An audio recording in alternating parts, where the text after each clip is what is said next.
Chapter 37. Mu Xiang was so shocked that she fell to the ground. She was trembling all over as she screamed in fear. Dead, dead, dead, dead. She was just an ordinary junior high school student. She had never seen a dead person before. Moreover, it was a dead person lying in a pool of blood. It was a gruesome death.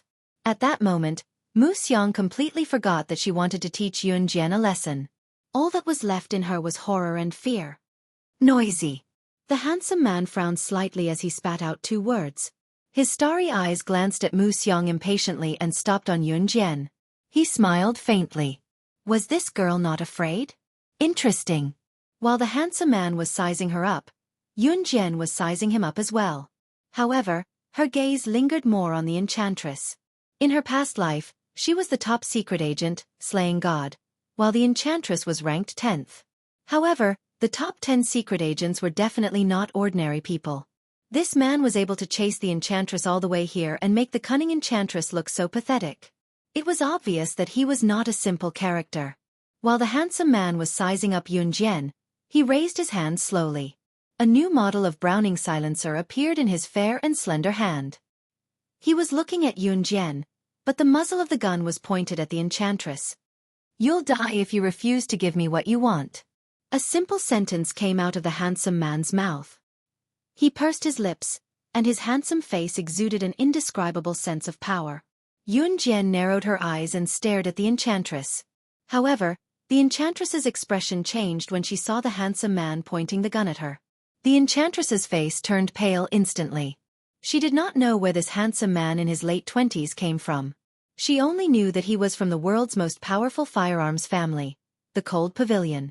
She did not know his exact identity. The Cold Pavilion was a firearms organization. Their firearms and equipment were comparable to the standards of a developed country. They were even more powerful than those secret agent assassin organizations. However, they kept a low profile and did not show off. In fact, the handsome man was indeed from the Cold Pavilion.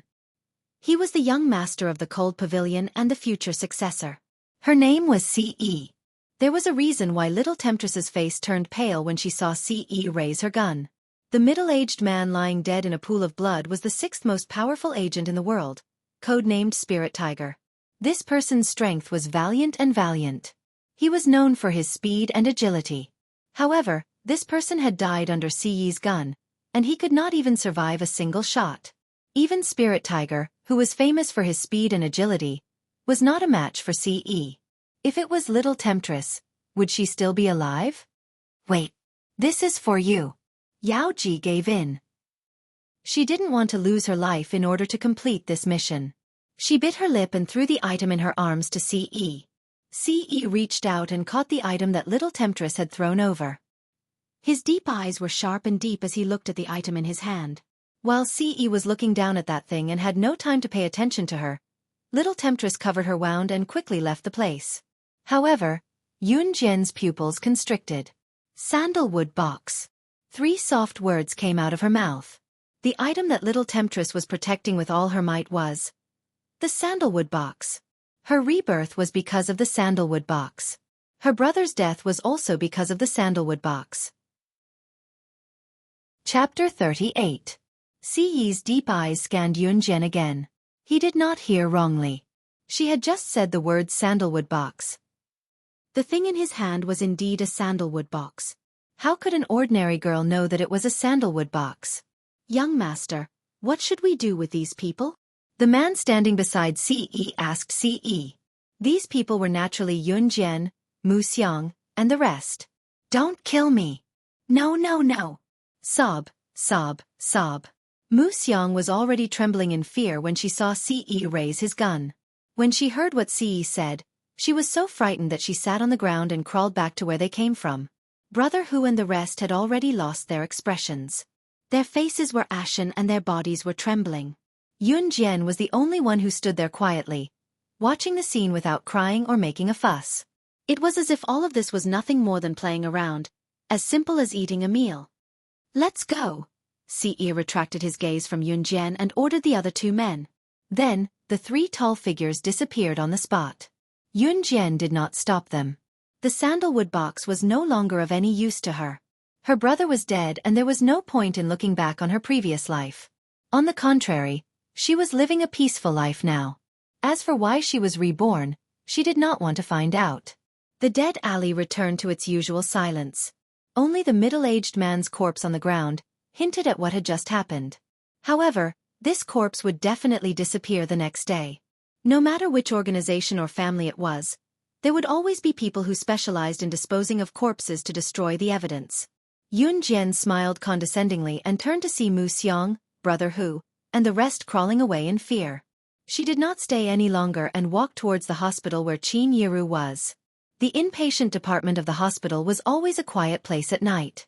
After staying in Qin Yiru's ward for a while, Yun Jian went home to sleep. The next day, Yun Jian woke up early as usual. She still carried more than 10 kilograms and ran around Xinjiang town in the morning to train her body. After that, she went to the hospital to deliver breakfast to Qin Yiru in the morning. Then she went to school.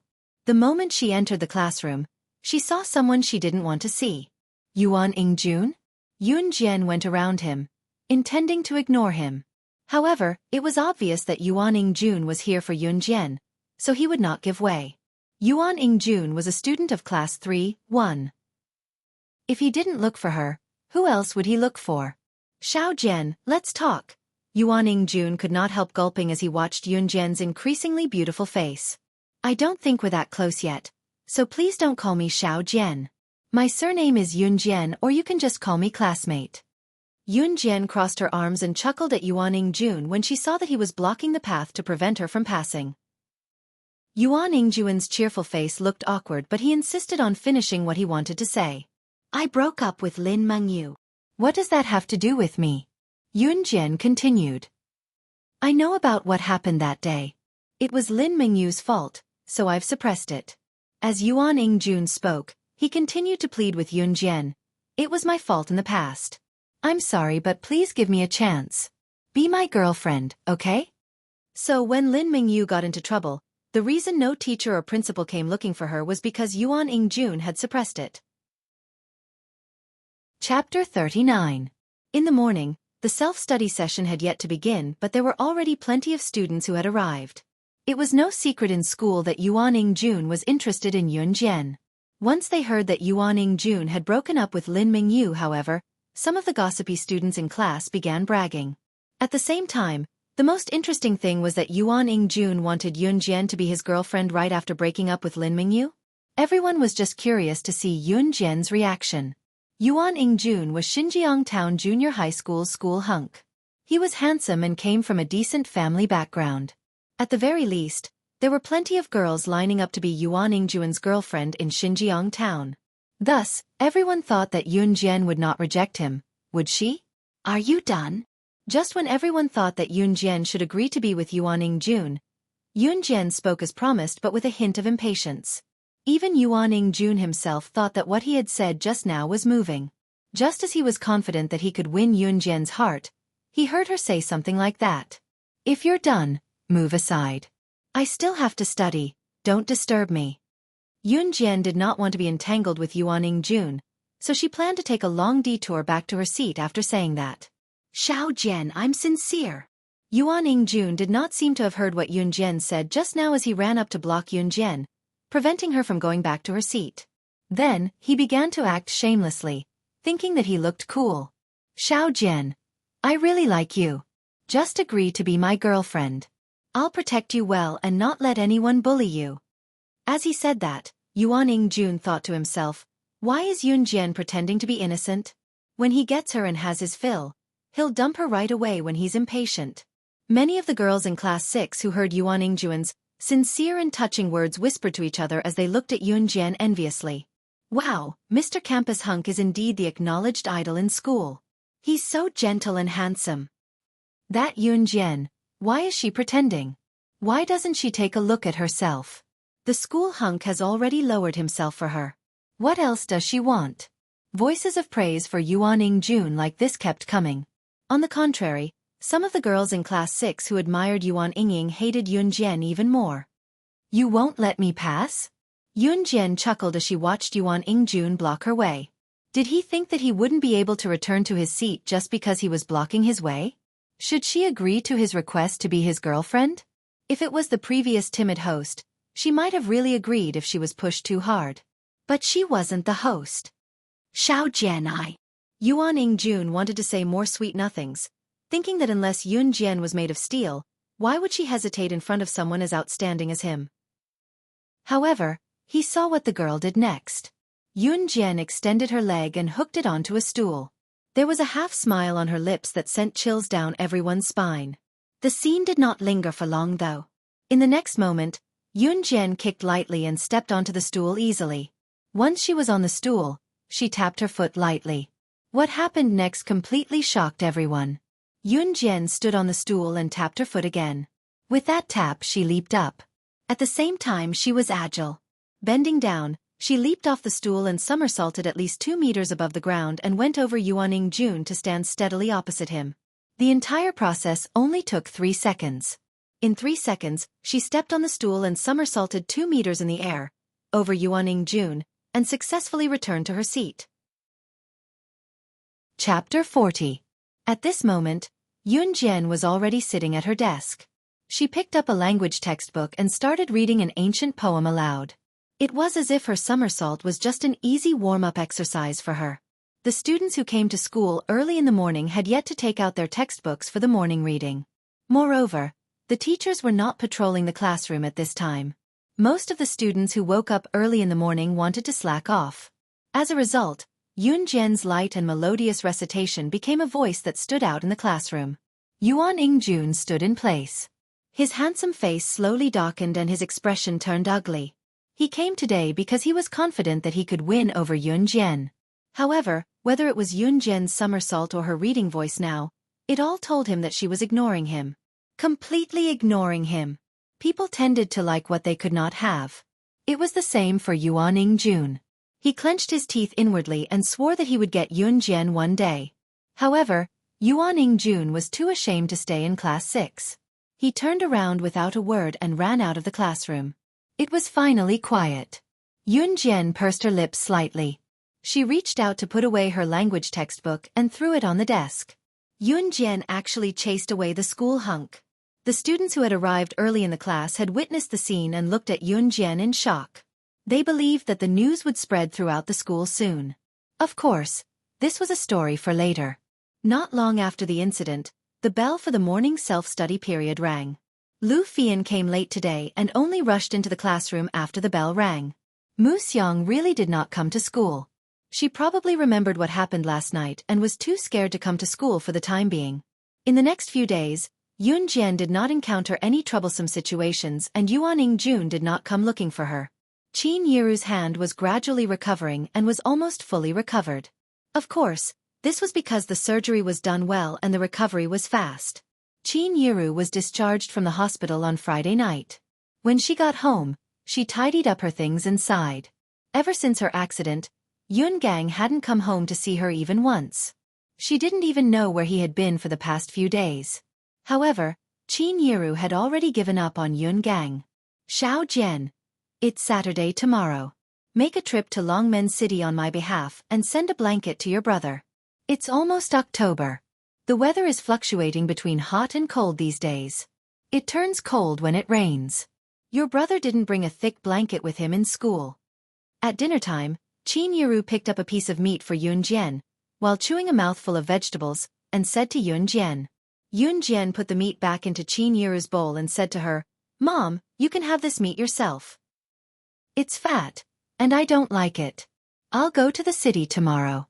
Help brother send the blanket over. Rest well at home. You're not allowed to go to work either. Your injury hasn't healed yet. I'll think of a way to earn money." If she did not say that, Qin Yiru could not bear to eat the meat herself. After all, the market price of pork was very high now. Qin Yiru was indeed planning to go back to work in the factory tomorrow after she was discharged today. After all, the household expenses were high. Where would the money come from if she was idle? Yun Jian had yet to pass the 10,000 yuan to Qin Yiru. She did not tell her either because she was afraid of scaring her. As for Yun Jian saying that she could earn money, Qin Yiru only took it as a joke. Nevertheless, Qin Yiru felt warmth from her daughter's words. Chapter 41. It was Saturday the next day. Yun Jian woke up early as usual and went home to wash up after running one round in Xinjiang town. It was around 8 in the morning when she took the blanket that Qin Yiru had packed into a woven bag last night and boarded the bus to Longmen City. The bus took an hour and a half to reach Longmen City. Yun Jian got off the bus and took the number 31 bus that went straight to DE Senior High School. DE Senior High School was the best high school in Longmen City with the best teachers. The school covered an area of 152 mu, which was huge. At the same time, DE Senior High School's cutoff score was rather high. There were only a handful of students in Xinjiang town who could reach the cutoff score. Yun Yi was one of them. On weekends, DE Senior High School's entrance was accessible as some students would go home on weekends. There were plenty of students who stayed in the dormitory as well. Yun Jian went straight to Yun Yi's classroom. Students who could enroll in DE Senior High School were generally among the best in Longmen City. These students had one thing in common. They were very conscientious in their studies. Therefore, even if there were no classes on weekends and no teachers were watching over them, these students who stayed in school would study by themselves in the classroom. When Yun Jian came to Yun Yi's classroom, she saw her elder brother doing his homework seriously in the classroom. There were plenty of other students studying by themselves as well. Hey, look, there's a girl at the door. She's so pretty. Is she looking for someone in our class? There were a few boys who were playing cards out of boredom in the classroom. One of them who was sitting opposite the door called out when he saw Yun Jian. His shout made everyone in the classroom look up at Yun Jian. When Yun Yi looked up and saw her younger sister, she stood up in delight and walked out. Xiao Jian, why are you here? Yun Yi was obviously excited as she asked Yun Jian in surprise. Go, Mom asked me to bring you a blanket. The cold air is coming soon. She's worried that you'll catch a cold, Yun Jian said as she placed the heavy woven bag in front of her. Yun Yi nodded and took the heavy woven bag from Yun Jian as she asked, How's Mom's injury? Mom's been discharged from the hospital. She's recovering well, Yun Jian answered Yun Yi with a sweet smile. Yun Yi's frown eased a little at her answer. Hey little beauty. Where did you come from? Teske, you're not Yun Yi's little girlfriend, are you? Another boy who walked out of the classroom suddenly. He placed his hand on Yun Jian's shoulder habitually and could not help teasing Yun. The boy's features were distinct and his looks were comparable to Yun Yi's. Don't spout nonsense. This is my younger sister. Yun Yi slapped the boy's hand off her shoulder and explained to him before turning to introduce the boy to Yun Jian. He's Xiaofan, my bro. He's never serious. Xiao Jian, don't stoop to his level. Yun Jian nodded and pressed her lips into a smile. This person was her brother's friend in school? Ha ha ha, Xiaofan chuckled and greeted Yun Jian seriously. Xiao Jian, it's rare for you to come to the city. I'll take you around the city first. Let's go home after lunch, Yun Yi told Yun Jian after they chatted for a while. Chapter 42. I'm coming too. Xiaofan added quickly when he heard that Yun Yi was bringing Yun Jian to shop downtown, afraid that Yun Yi and the rest would leave him behind.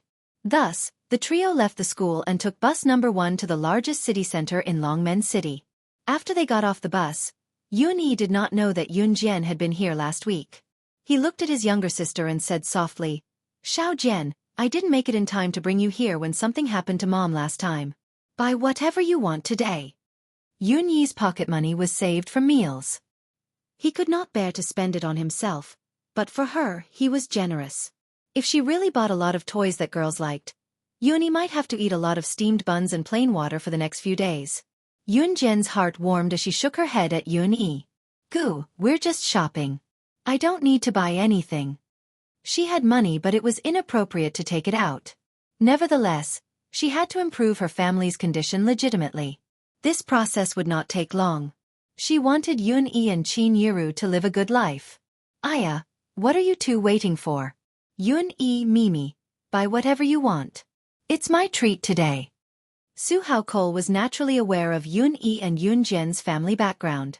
He spoke generously and put an arm around Yun Yi's shoulder to lead the way. Xiaofan came from a well-to-do family and was usually carefree, but he never looked down on the poor.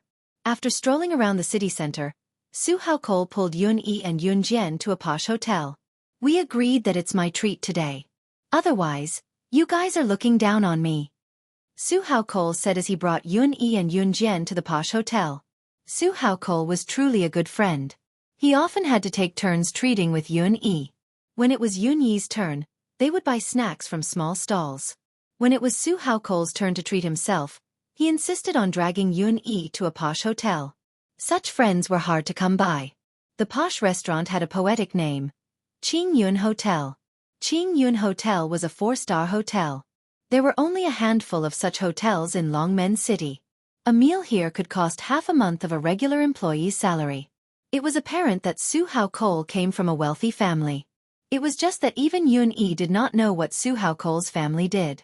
Entering the hotel, Su Haokol ordered a small private room and the waiter led Yun Jian and her friends to the second floor. The small private room was at the east corner of the second floor. When Yun Jian and her friends followed the waiter through the private rooms, they passed by a large private room. Zhang Taijun and his wife, Qin Junlan, were sitting in the large private room with wine glasses in hand, chatting enthusiastically with their clients. Suddenly, Qin Junlan's eyes lit up and she saw Yun Jian and her friends through the door that was not closed when the waiter came in to deliver the dishes. Yun Jian! Yun Yi! Why are both of you here? When Qin Junlan saw the 3 silhouettes, she shot up from her seat and walked to the door in her high heels. Yun Jian had just reached the door of the large private room when she heard Qin Junlan's sharp and familiar voice. Her eyes narrowed as she stopped in her tracks and turned to look. She then saw Qin Junlan stomping towards her aggressively. Why are you guys here? There's no free lunch here. Can you guys afford it? Are you guys here to dine and dash? Qin Junlan made a conclusion on her own and spoke loudly to Yun Jian and Yun Yi in front of everyone. Her voice was loud as if she was afraid that no one could hear her. Chapter 43. Yun Jian had always known that her mother's biological sister, Qin Junlan's husband, Zhang Taijun, who was also her uncle in name, ran a small business. That was the truth. Qin Junlan was indeed here with her husband to discuss business with a client. They would not have chosen this 4-star hotel if it were not for the fact that the client today was rather important. After all, even with their family's financial situation, they could not afford to have a meal here. Clearly, Qin Junlan subconsciously thought that her sister's family had always been poor. They were so poor that they could not even pay for their children's school fees and could not even return the money they borrowed from her. However, how could she not be surprised to see Yun Jian and Yun Yi having a meal in such a high-class hotel today? How could they have extra money to spend at such a high-class place? To hell with it! Hence, Qin Junlan stopped Yun Jian and the rest in an aggressive tone. Why can't we be here? Are you saying that we can't stay at a place where you can? Yun Jian scoffed. She really did not like this auntie in name. Look at you, child. How dare you talk back to your own auntie? How disrespectful. I really don't know how Yiru taught you. With your family's situation, how could they let the two of you come here to eat and drink? Qin Junlan said angrily. There was only one reason for Qin Junlan's words. She was telling Yun Jian in a roundabout way that her family still owed her money. How dare they come here to eat and drink when they had not returned the money? However, considering that there were outsiders here and Qin Junlan was someone who cared about her reputation, she gritted her teeth and looked at Yun Jian and Yun Yi. In the next second, she pretended to be a good auntie and said earnestly, "It's not that I'm criticizing you, but it's not easy for your mothers to earn money. The money that they worked so hard to earn is not for you to squander like this." She hadn't even paid back the money she owed her family. I'm Yun Yi's friend. Today's meal is on me. Yun Yi doesn't spend a single cent. Yun Yi's aunt. Don't talk nonsense. Su Haokol immediately stood up for Yun Yi. Anyone who wasn't an idiot could tell how much Qin Junlan hated Yun Yi and Yun Jian. Su Haokol was already unhappy with Qin Junlan's tone. Now, he even helped Yun Yi and Yun Jian to fight back. You! Qin Junlan shifted her gaze from Yun Jian and Yun Yi to Su Haokol. Su Haokol was dressed well and did not look like a poor kid from the slums. Moreover, Su Haokol had just said that he was treating Yun Jian and Yun Yi to this meal. One had to know that it was not cheap to have a meal in this place. Su Haokol was about the same age as Yun Yi. He must be a rich family's young master to be able to treat them here so casually. Qin Junlan, who was about to throw a tantrum, softened immediately. Considering that the young master from a rich family was Yun Yi's friend, her attitude changed immediately. Aya, Xiao Jian, Xiao Yi, I was just giving you a few words just now. After all, it's not easy for your mothers to earn money. You have to understand her. Qin Junlin's attitude toward Yun Jian and Yun Yi changed from being tough to being submissive. If Yun Yi were to become friends with some rich young master, he would have a bright future ahead of him. Perhaps, as an aunt, she could even benefit from it. Chapter 44. We don't need outsiders to poke their noses into our family matters. I will protect my mother, Yun Jian said, looking at Qin Junlan. The outsider who was pointing fingers and gossiping was, of course, Qin Junlan. Qin Junlan heard Yun Jian scolding her for being a busybody. She wanted to throw a tantrum, but she held it in because of her previous concerns. However, she felt indignant. Qin Junlan wanted to say something more. At this moment, Yun Jian suddenly felt the change in the atmosphere. TSK. TSK. Yun Jian heard two soft sounds that were undetectable by normal people. As a secret agent in her previous life, Yun Jian was the only survivor who survived by stepping on countless bodies. She killed all the children who were captured to be trained by the organization and survived. At that time, she was in the organization. If she was not careful, she would be killed by her companions. If she wanted to live, she had to kill her companions and friends. She had no other choice. Therefore, Yun Jian, who survived in that environment, was very sensitive to such soft sounds that normal people would not be able to detect. Silenced bullets. There were snipers lying in ambush. Yun Jian, Yun Yi, and Su Haokol were standing at the door of the private room, right in the middle of the corridor.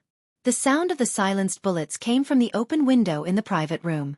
Without hesitation, Yun Jian suddenly stretched out her leg and gave Qin Junlan a hard kick. Qin Junlan was in so much pain that she fell to the ground before she could react. At the same time, Yun Jian's hands were not idle. She pulled Yun Yi to the ground with one hand and pushed Su Haokol to the ground with the other while she dodged to the side. The two silenced bullets slid past her cheeks, one in front and one behind. They hit the white wall behind her, leaving two large holes. Yun Jian, who had dodged the two silenced bullets, narrowed her eyes. Now that she had been reborn, she did not have any enemies, so the sniper's target was definitely not her. Judging from the direction of the sniper's shot, the person he really wanted to kill was him. Su Haokol. The three people who were pushed to the ground by Yun Jian had no idea what had just happened. The bullets fired from the silenced sniper rifle only made a slight noise. Those who weren't experts wouldn't be able to hear it at all. In other words, even if he was hit, he wouldn't even know how he died. Qin Junlan, who had been pushed by Yun Jian, stood up. She couldn't take it anymore. She thought that Yun Jian had pushed her on purpose to embarrass herself. She stood up and shouted at Yun Jian, "Yun Jian, what are you doing? How dare you hit your own aunt? How rude. Do you have any morals?" Yuni scratched her head and stood up, not knowing what was going on. She looked at her sister who had pushed her for no reason. Su Haokol seemed to have realized something. He had just stood up when he heard Yun Jian shouting at them, "There's a sniper ambush here. Hurry up and leave." Sniper? It wasn't the first time they had heard of this term. Sniper. Wasn't that the type of gunman that often appeared in movies? Hearing Yun Jian's words, Qin Junlan wanted to scream at her. Where did the sniper come from? Why would there be a sniper out of nowhere? You kids have watched too many movies, haven't you? Are you hallucinating? Nonsense. Qin Junlan paused at the last word. She couldn't say anything else. This was because there were two big holes in the white wall in front of Qin Junlan. Two bright bullets had pierced through the white wall and were stuck in the middle. If Yun Jian hadn't tripped Qin Junlan just now, the first bullet would have pierced through Qin Junlan's head. Ah! Ah! Qin Junlan suddenly realized this and screamed in fright. Her whole body started to tremble violently. Oh God, if that bullet had pierced through her head, would she still be alive? Yun Yi and Su Haokol also noticed the two bullets that had pierced through the white wall. Both of them looked at Yun Jian in disbelief. There really were snipers around.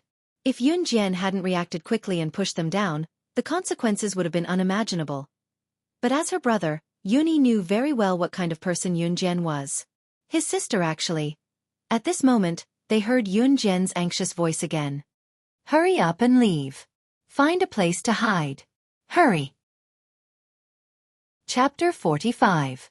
At this moment, Qin Junlan, Zhang Taijun, and their big clients all stood up and ran faster than anyone else. They were even mumbling, "Murder, murder. A sniper is going to kill." All the waiters, guests, and chefs of Tranquil Harmony Hotel ran for their lives when they heard the news. Rumors were the scariest but also the most effective. How could work be more important than one's life? Yun Jian and the other two were already standing behind a wall, out of the sniper's range. "Both of you leave quickly. I'm the one they want to kill. I can't be a burden to you guys," Su Haokol said solemnly to Yun Yi and Yun Jian with clenched fists. He did not bother to hide it then, flicking the corner of his shirt to pull out a pistol from his belt. "Sha you!" Yun Yi stared at Su Haokol in shock, unable to believe that his best buddy would carry a pistol with him. Su Haokol chuckled dryly and looked at Yun Yi with determination to die, saying, "Yi, I'm sorry I lied to you before. I'm actually the son of Dragon Head Gang's boss." This identity meant that his future would be extraordinary. Dragon Head Gang was the top mafia group in Longmen City's underground black market, controlling the underground trade of Longmen City. It was not surprising that Su Haokol could pull out a gun as the son of Dragon Head Gang's boss. Yun Yi was stunned. He did not expect his best buddy to have such a background. It was no wonder that Su Haokol had never mentioned his family background to him. "Leave quickly. This has nothing to do with you guys. There's no need to drag you guys into this." Su Haokol roared at Yun Yi, prepared to die. "Can you walk out of here alive alone? The sniper over there has his eyes on you." Yun Jian narrowed her eyes and remained still, finally speaking up after a long period of silence. Su Haokol was the sniper's target. As long as he was exposed to the sniper's shooting range, he would die. Even if Su Haokol had some skills, he was not a match for the sniper. It was only then that Su Haokol and Yun Yi turned their gazes to Yun Jian. How could she still say something like this at this moment? "Even so, I can't be a burden to you guys." Su Haokol looked at Yun Jian and said. Yun Yi was his bro. He could not let him and his sister get involved in dangerous matters because of him. Yun Jian studied Su Haokol again. She said calmly, her eyelashes fluttering. "Very well. Give me the gun." Based on what Su Haokol said just now, she, Yun Jian, would save him. This. Su Haokol's eyes bulged and he was stunned. Give her the gun? She knows how to use it? That was impossible. This is a gun. Yun Yi looked at Yun Jian in surprise. Yun Jian stepped forward and snatched the gun from Su Haokol's hands. She held it in her hands and played with it. It's a Beretta handgun made in Italy. It has an effective shooting range of 50 meters. That's enough, Yun Jian said to herself as she played with the gun. However, when these words entered Su Hao's ears, it was like a huge wave had been swept up, causing him to be extremely shocked. She actually recognized the type of gun that this was? Judging from how she handled it, it didn't seem like it was her first time seeing a gun. She looked more like a veteran who had been playing with guns for years. How old was she? She was Yun Yi's sister. How could she have come into contact with a gun? Just as Su Haokol and Yun Yi were shocked, Yun Jian suddenly told them to stay here and don't come out. Then, she rolled out of the door where the sniper could shoot her. Was she crazy? If she went out, she would be shot to death by the sniper. Or rather, an even crazier idea appeared in Su Haokol and Yun Yi's minds.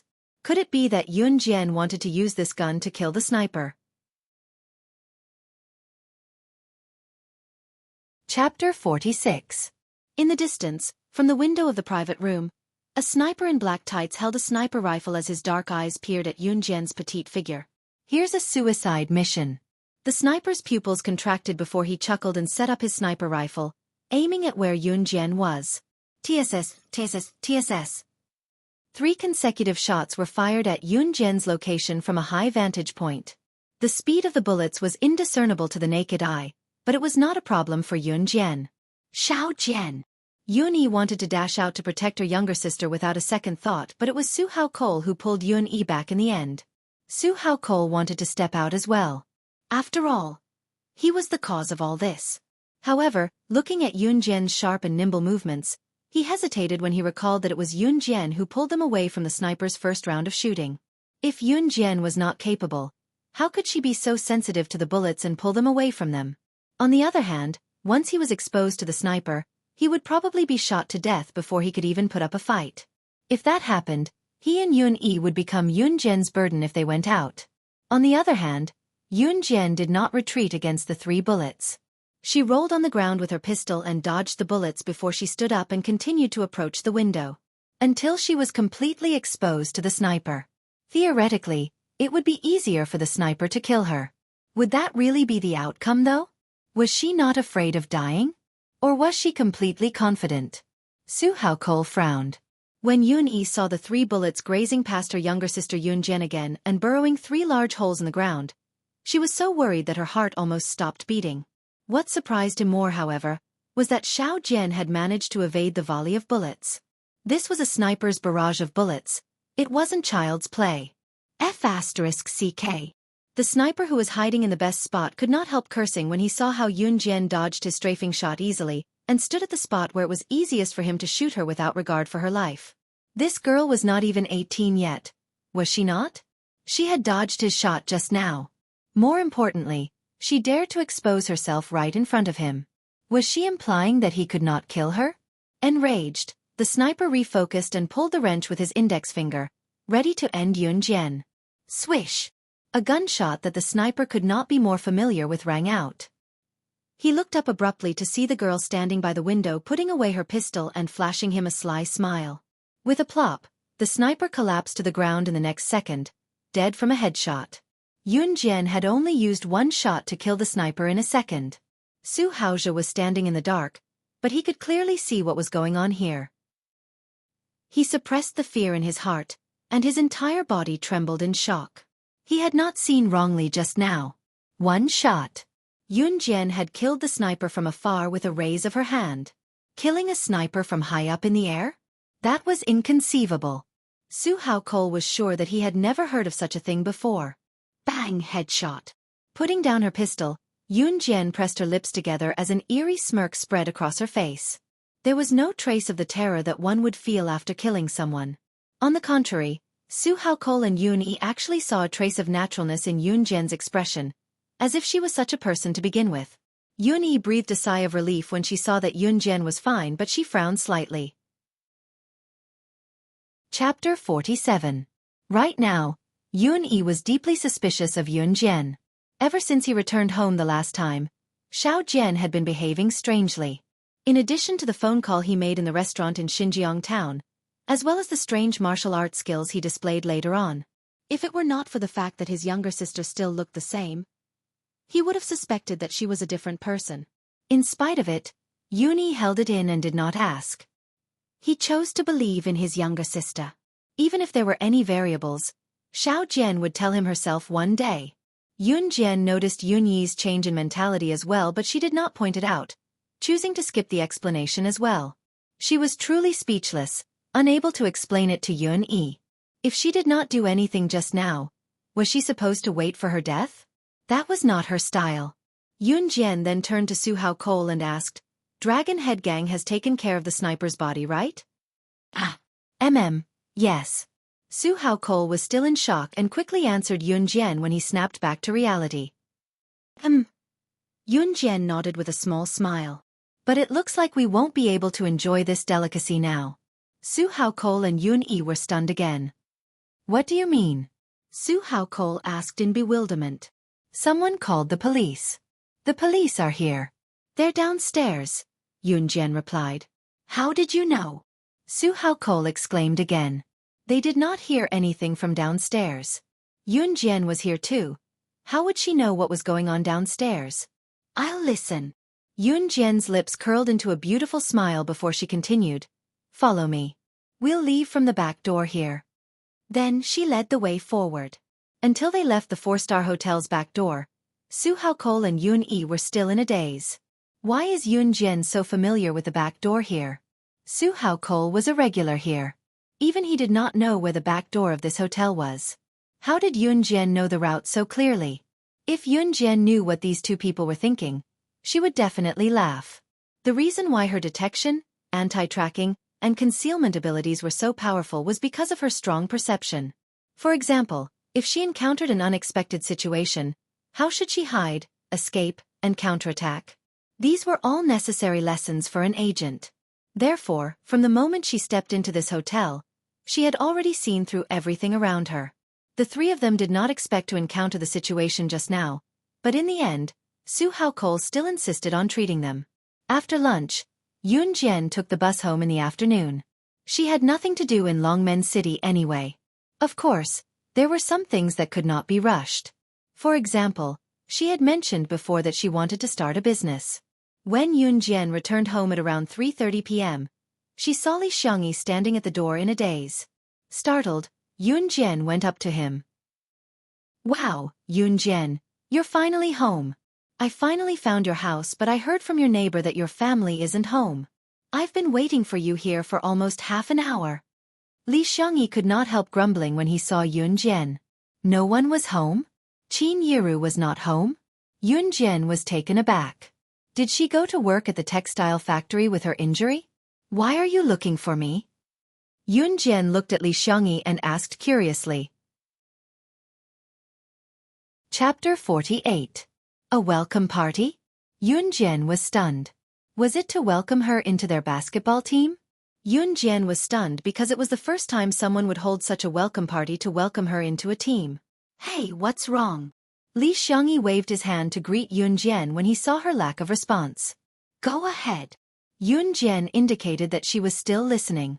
"That's settled then. At 6 o'clock tonight, you can meet everyone at the bar in our town." Li Xiangyi chuckled and left after saying his goodbyes. Yun Jian nodded and moved her lips. After Li Xiangyi left, Yun Jian went home, but when she opened the door, Yun Jian frowned. The living room should have been neat and tidy, but when she opened the door, it looked like a burglar had ransacked the place. The trash in the trash can on the floor was all over the place, while the drawers and cabinets were all opened and rummaged through. From the living room to the kitchen and then to the bedroom, the mess was unbearable. What had happened at home when she was in Longmen City? Phew! Hurried footsteps came from the door as a girl panting heavily stepped through the door and stood in front of Yun Jian. Yun Jian saw the girl's face at the same time. She was pretty and looked like a well-behaved girl. She was about 13 or 14 years old and was very petite. In her memory, the girl was her uncle's daughter, Yun Xiaoya. She rarely interacted with the original owner of her body. So why was she here today? Yun Xiaoya huffed and puffed. Ignoring the fact that she was out of breath from running, she cried out to Yun Jian, "Cousin, bad news. Second uncle has a bad woman outside and she's here today. She's at the hall now and she's fighting with Auntie." Yun Xiaoya was Yun Jian's uncle's daughter, and the uncle she mentioned was Yun Jian's current father, Yun Gang. The auntie she mentioned was naturally Qin Yiru. Yun Jian's eyelid twitched. Had Qin Yiru not gone to work in the textile factory? This was not the point. The point was that Yun Gang had a mistress. As the father of two children, Yun Gang had run away after failing to repay the loan he borrowed from the loan shark some time ago and dumped all his debts to his family. He even had a mistress outside? More importantly, he had disappeared for a few days and the mistress had come to his house to beat up his mother? Yun Jian was enraged. She told Yun Xiaoya, "Let's go," and walked out of the house, running to the hall, without even closing the door. At the entrance to the People's Hall, the townspeople crowded round the door of the Great Hall to watch the spectacle. In the middle of the doorway, a woman dressed rather fashionably grabbed Qin Yiru's hair with a pair of hands painted with thick nail polish, scolding and beating her. The surrounding people tried to pull this woman away, but this woman's strength was very strong, and they couldn't pull her away. Qin Yiru's scalp was almost torn off by the woman. Her hand was still recovering, and Qin Yiru was weak, so she was no match for the woman. She could only let her hair be pulled and pulled. "Old woman! Old woman! Bah, you look like this. You must be blind. How dare you fight with me?" The mistress pulled Qin Yiru's hair and spat out saliva. She looked very self-righteous. The onlookers shook their heads and sighed. This was what it meant to be a mistress. How could she be so self-righteous? When Yun Jian arrived, this was what she saw. The mistress was pulling Qin Yiru's hair and pulling Qin Yiru back and forth. A few people tried to stop the mistress, but they were pushed away. Yun Jian's rage surged to her head when she saw what happened. It was the first time she was so pissed. The scene was chaotic and out of control. Yun Jian's figure flashed and she arrived in front of the mistress. Everyone was shocked. Who was this girl who suddenly appeared? Before they could react, Yun Jian took a few steps forward. She arrived in front of the menacing mistress and flung her hand. Slap! A slap landed on the mistress's face. This slap was very strong. The mistress was forced to let go of Qin Yiru's hair. Her face was almost deformed by Yun Jian's slap. The mistress fell to the ground. Everyone was shocked. The mistress was very strong. She could still hold Qin Yiru's hair even when so many people tried to pull her away. In the end, this young girl who had appeared out of nowhere had sent him flying. Her face was almost deformed. Chapter 49. Ah! The mistress who was flung away shrieked and fell to the ground, unable to recover for a long time. Yun Jian went up to help Qin Yiru up from the ground, only to see huge teardrops falling from Qin Yiru's wrinkled face. Qin Yiru was motionless as Yun Jian helped her up, looking lost. "Mom!" Yun Jian called out softly, her heart aching. She did not know how to comfort someone, so she hugged her mother who was in despair and placed her hand on Qin Yiru's back to pat her a few times to comfort her. Yun Jian knew that to Qin Yiru, everything Yun Gang had done before was tolerable. The only thing she could not tolerate was Yun Gang having an affair with a woman. Otherwise, Qin Yiru would have divorced Yun Gang a long time ago and lived alone. The most important reason why Qin Yiru had persisted in not getting a divorce all these years was for the sake of her children. She did not want her children to be fatherless. No matter how much of a jerk Yun Gang was, he had never had an affair. This was also the reason why Qin Yiru had held herself back from getting a divorce and living with Yun Gang. The couple had lost all feelings for each other a long time ago. Their children were their only tie. Xiao Jian, mommy suffering. Qin Yiru stammered as she trembled. "Mom, it's my turn to protect you from now on." Yun Jian patted Qin Yiru's back and said firmly. The people who were watching the show whispered to each other as more and more people gathered in front of the hall to watch the show. "Xiao Jian. Sis Yiru." A middle-aged man who looked to be in his 40s appeared in front of Yun Jian and called out cautiously. The man was Yun Jian's father, Yun Zhang, who was also Yun Jian's uncle. The Yun family had 2 sons. The eldest son was Yun Zheng. He was a simple and honest man, a true farmer. The second son, Yun Gang, was Yun Jian's father. Yun Gang was not a stable person. Not only did he gamble, but he also drank too much. Even Yun Zheng himself felt that it was hard for Qin Yiru to marry his younger brother Yun Gang. "Uncle." Yun Jian could feel that Qin Yiru was no longer as agitated as before, but she still gently comforted Qin Yiru. She looked at the middle-aged man in front of her, who was dressed like a villager, and called out softly. In her memory, although this uncle of hers wasn't completely devoted to her family, he wasn't bad either. At least when he saw Qin Yiru being beaten up by the mistress, Yun Zhang went to help Qin Yiru. However, the mistress was too strong and he couldn't pull her away. Yun Zhang responded and sighed softly. "Hey, the mistress is running away." If he couldn't win, he would run. How could there be such a thing? A talkative woman's voice came from the group of people who were watching the show. Yun Jian supported Qin Yiru. When she turned her head, she saw that the mistress had already climbed up from the ground. She grabbed her bag and was about to leave quietly. She wanted to leave just like that after hitting her mother? Just when everyone thought that the mistress would run away, they suddenly saw Yun Jian supporting Qin Yiru to bend down and pick up a small stone from the ground. What was she doing? Everyone present, including Yun Zheng and Yun Xiaoya, was stunned. In Yun Zheng's memory, his niece had always been a timid person. But just now, she actually went forward and slapped the mistress away. Just when everyone present was puzzled, they saw Yun Jian pick up the small stone and throw it in the direction of the mistress. Unlike an ordinary stone, this seemingly harmless pebble was actually as sharp as a sword. Later, everyone heard a plop sound coming from the other side. Then, the mistress knelt on the ground with a thud. The small stone that Yun Jian threw also fell beside the mistress. A small stone actually had such power that it directly made a person kneel on the ground? Everyone looked at this scene in shock. They saw that Yun Jian had already helped Qin Yiru to a nearby bench and walked over. "You hit my mother and smashed my house. If you don't explain clearly, you still want to leave here alive?" Yun Jian's indifferent voice sounded. Although it was indifferent, those who were familiar with Yun Jian would know that this was the expression of Yun Jian's anger.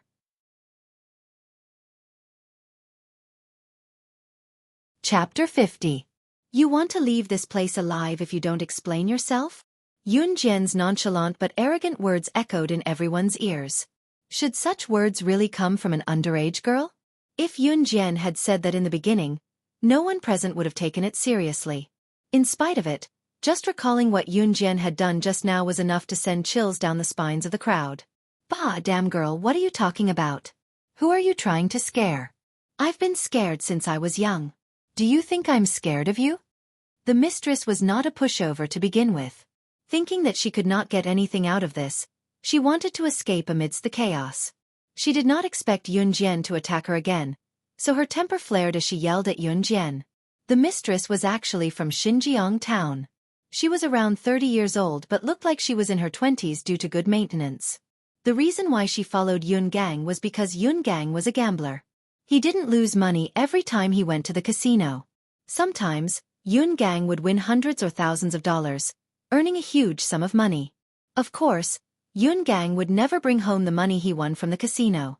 He gave it all to his mistress to buy branded bags, eat well, and wear well, living like an immortal. That was why the mistress followed Yun Gang. Qin Yiru still thought that Yun Gang had never won money in the casino. Little did she know that the money he won was used to keep a mistress. Of course, the mistress was here today because Yun Gang went missing or because he had borrowed money from loan sharks. Seeing that her money tree was gone, she came to Qin Yiru's house to kick up a fuss. She even asked for compensation but Qin Yiru refused to give it to her. As a result, they got into an argument and ended up in this situation. Yun Jian ignored the mistress's aggressive words and continued to walk to where the mistress was. Xiao Jian, what are you doing? Yun Zhang could not help asking when he saw Yun Jian heading there. His heart was thumping. He had a feeling that something was about to happen. The mistress didn't realize the danger at all. Instead, she tidied up her hair and waved her hand. She looked at Yun Jian with disdain and continued to mock her. Your mother is such an old woman. She can't stop her husband from cheating on her. How can she blame me? Let me tell you, an old and ugly woman like your mother, even if she died, it wouldn't be enough. Ah. The last word was stuck in the mistress's mouth. Yun Jian strode forward and stood in front of the mistress in a flash. He grabbed Little Three's hair fiercely and dragged Little Three along with him. Ah! What are you doing? Wretched girl, wretched wretch. Let go of your filthy hands. Little Three tried to resist several times, but found that she couldn't even touch the corner of Yun Jian's clothes. She didn't realize that Yun Jian's silence represented the arrival of her misfortune, and her mouth became even more poisonous. You pulled out a lot of my mother's hair just now. Now, give it back. Yun Jian's low voice traveled to everyone's ears as she grabbed Little Three's hair with one hand. Everyone shuddered again. In the next second, a horrifying scene unfolded before their eyes. Yun Jian held Little Three with one hand and grabbed Little Three's hair with the other, pulling it out harshly. Like pulling wool, Yun Jian plucked a bunch of hair from Little Three's scalp. After Yun Jian was done, she continued to pull out another bunch. Chapter 51. The mistress who was lying on the floor was bald and her black hair was scattered all over the floor. Her scalp was bleeding profusely. In spite of it, no one stepped forward. Since ancient times, mistresses had always been an abominable existence. Moreover, this mistress knew that she was a mistress but she still had the nerve to be so aggressive. Other than Qin Yiru who was still drowning in grief and did not notice Yun Jian's actions, everyone else looked at Yun Jian with goosebumps. Some of them even turned away, not daring to look at the gory scene. From now on, this is the outcome of whoever dares to bully my mom. Yun Jian was terrifyingly silent as she spoke calmly and pointed at the unconscious mistress on the floor. Also, if any one of you dares to spread rumors about what happened today, I guarantee that she'll never be able to open her mouth again.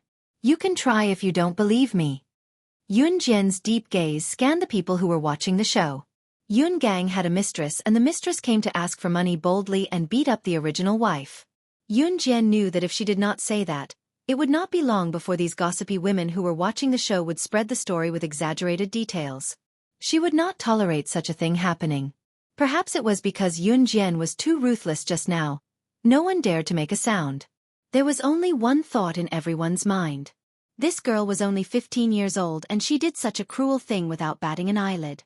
Not long after, The group of people who were watching the show dispersed without a word. Yun Zhang hesitated for a while before he went to Yun Jian. Looking at his niece who had become a stranger to him, he pursed his lips and said, "Xiao Jian Yu." The words that were on the tip of his tongue were hesitant. He could not possibly persuade Yun Jian to abandon her father. Could he? He was her biological younger brother after all. "Uncle, thank you for asking Xiaoya to inform me just now. I'll bring my mom home first." Yun Jian eased the awkward atmosphere and walked over to help Qin Yiru, who was sitting on the bench, up. Then they slowly walked home. Yun Gang was the guide of everything. But now he ran away alone and threw all the chores to Qin Yiru. Yun Jian thought that she could not let her mother live with such a man. He couldn't cut it, and it was a mess. This matter should have been settled long ago.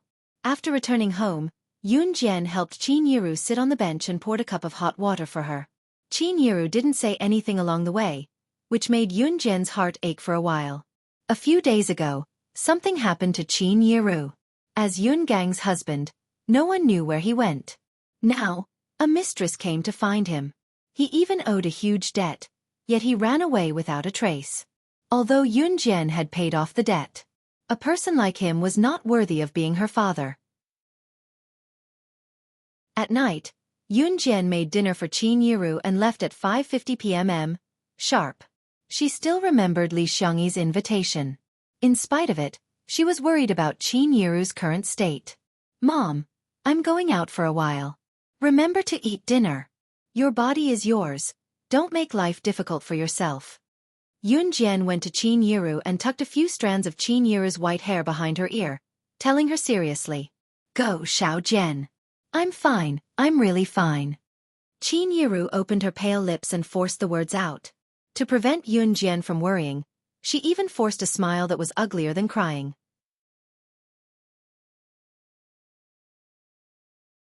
Chapter 52. Xinjiang Town was considered a large town in the countryside of Longmen City. There were many towns in the countryside of Longmen City, but Xinjiang Town was one of the top ones among them. Among these towns, Xinjiang Town's new rock bar was the first of its kind in history. At the entrance of the rock bar, when Yun Jian came out of her house, it was already 5:50 p.m. and her house was not far from the rock bar. So when he arrived, it was exactly 6 o'clock, not a minute later. "Hey, Yun Jian, over here." Seeing Li Xiangyi waving at her from afar, Yun Jian walked over. "You're on time." Wu Kuei looked at his watch and teased Yun Jian. "I'm not late, 6 o'clock. Yun Jian pressed her lips together lightly. All right, all right." Li Xiangyi chuckled and pulled a tall and handsome boy over to introduce him to Yun Jian. "Yun Jian, this is our basketball team's captain, Wen Rue. Let's get to know each other." Wen Rue was the captain of the basketball team and had not appeared before. Wen Rue was a sunny boy just by looking at him. He was in the prime of his youth and looked radiant. "Hello." Wen Rue greeted first. Hello. I'm Yun Jian." Yun Jian did not beat around the bush. "Haha, everyone's here now. Why are we still standing at the entrance? Let's go in." Li Xiangyi pushed and shoved his way into the rock bar with a group of boys from the basketball team. "Let's go in too," Wen Rue said with an elegant smile. It was hard to imagine that such a sunny boy with a scholarly air would be the captain of the school's basketball team. However, the strange things Yun Jian had seen paled in comparison to this. The group entered the bar. Like its name, the rock bar had a rock theme and the interior was decorated in European and American colors. There were not many people at the bar at this time, but there would still be some. After all, there were so many towns nearby, and Xinjiang Town was the only town with a bar. The people from other towns had to come here to relax. In order to welcome Yun Jian to the basketball team, Li Xiangyi had already made arrangements and booked a private room. After the group entered the bar, the waiter led them to the private room. Just as they passed by the bar counter, a group of delinquents suddenly appeared and blocked the path of Yun Jian and the others. One of the boys standing at the front, dressed like a rich playboy, looked at Wen Rue lazily and said with bad intentions, "Yo, Wen Rue, I heard that there's a new member in your basketball team? And it's a woman?" When Wen Rue saw this guy, his footsteps clearly paused. When enemies meet, their eyes blaze with hatred. Wen Rue also looked at the boy with hatred. He gritted his teeth and said, "Zhang Jun, don't mess things up." I don't want to argue with you guys today. The boy named Zhang Jun was from Dongjiang Town, a neighboring town to Xinjiang Town. At the same time, Zhang Jun was also in the third year of junior high school in Dongjiang Town. Coincidentally, this Zhang Jun was the captain of Dongjiang Town's basketball team. A few days later, Xinjiang Town would be having a friendly basketball match with another school. They would be playing against Dongjiang Town's basketball team. Of course, there were not that many coincidences in the world. This Zhang Jun probably knew that they were holding a welcome party for Yun Jian and purposely came here to join in the fun. Ioyo, what are you talking about? When Rui, look at us. We just want to see the new member of your basketball team. Do you have to be so petty? Zhang Jun looked like a ruffian as he stuck his neck out and sized up Yun Jian. Chapter 53. The reason why Zhang Jun brought his men to surround Wen Rui and the rest was to see how good the girl who had just joined their basketball team was. He thought that the girl would either be big or strong enough to be invited to join the team. He did not expect her to be such a skinny little girl. Hence, Zhang Jun looked at Yun Jian and could not help but mock her. How could such a thin and weak little girl play basketball? Zhang Jun, don't stir up trouble. Otherwise, don't blame us for being rude to you. Wu Kuei clenched his fist. If Li Xiangyi had not held him back, he would have really fought with Zhang Jun. Humph. Zhang Jun snorted when he did that. Fine, I won't talk much with you guys today. Let's rely on our own abilities on the basketball court. Zhang Jun snorted in a weird tone. He raised his head arrogantly and looked at Yun Jian and the rest from the corner of his eyes. You said it yourself. Zhang, don't go back on your words. Wu Kuei clenched his fist when he heard that. Actually, Wen Rui, Wu Kuei, Li Xiangyi, and the rest could tell that Zhang Jun was looking down on Yun Jian. However, no one tried to clear Yun Jian's name. That was because Yun Jian was their basketball team's trump card. Of course, they had to wait until the crucial moment to reveal their trump card. Humph. Let Zhang Jun be cocky. He won't be able to be cocky for long. Brothers, let's go. Zhang Jun thought that with Yun Jian's burden, his team's chances of winning would be 90%. Hence, he said that to his men. The group turned around and walked out of the rock and roll bar proudly. Don't care about them. Rascal, let them be cocky for a few more days. Wu Kuei spat in the direction where Zhang Jun and the rest left and shouted. Yun Jian had not made a sound since just now, watching quietly with a smirk on her lips. The appearance of Zhang Jun and the rest did not seem to cause any dissatisfaction among the basketball team members. On the contrary, they were even more fired up. They had all seen Yun Jian's skills. Yun Jian looked thin and weak, but when she threw the ball, she threw it directly into the basketball hoop from a distance of 30 to 40 meters. This wasn't something that could be done by just anyone. Therefore, apart from the excitement of the basketball match, everyone was also looking forward to it. After entering the exclusive room of the rock bar, their ears finally quieted down. Yun Jian sat in the private room of the bar. Her sitting posture was lazy, but it revealed a breathtaking beauty. Although it was held to welcome Yun Jian into the basketball team, it was just a simple gathering for everyone to sit down and catch up. In order to liven up the atmosphere, Wen Rui even asked for a few bottles of higher-grade wine from the waiter. He was very considerate and thought that girls probably wouldn't drink, so he asked for a big bottle of orange juice for Yun Jian. The waiter quickly brought it over. Wen Rui placed the orange juice in front of Yun Jian and said, "You're a girl. Drink this." Yun Jian did not reach out to take the bottle of orange juice. She looked at Wen Rui and smiled. Since it's for fun, how can I spoil everyone's fun? I can drink wine. Moreover, she had the constitution of not getting drunk even after 1,000 cups. Wen Rui was stunned.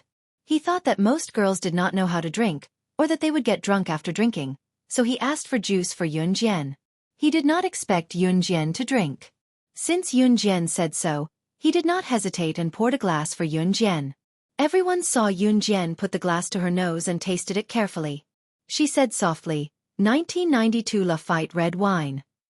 Then, she drank the wine in the glass and pursed her lips. It tastes good. Everyone present was stunned. Even the waiter who was standing at the side was stunned.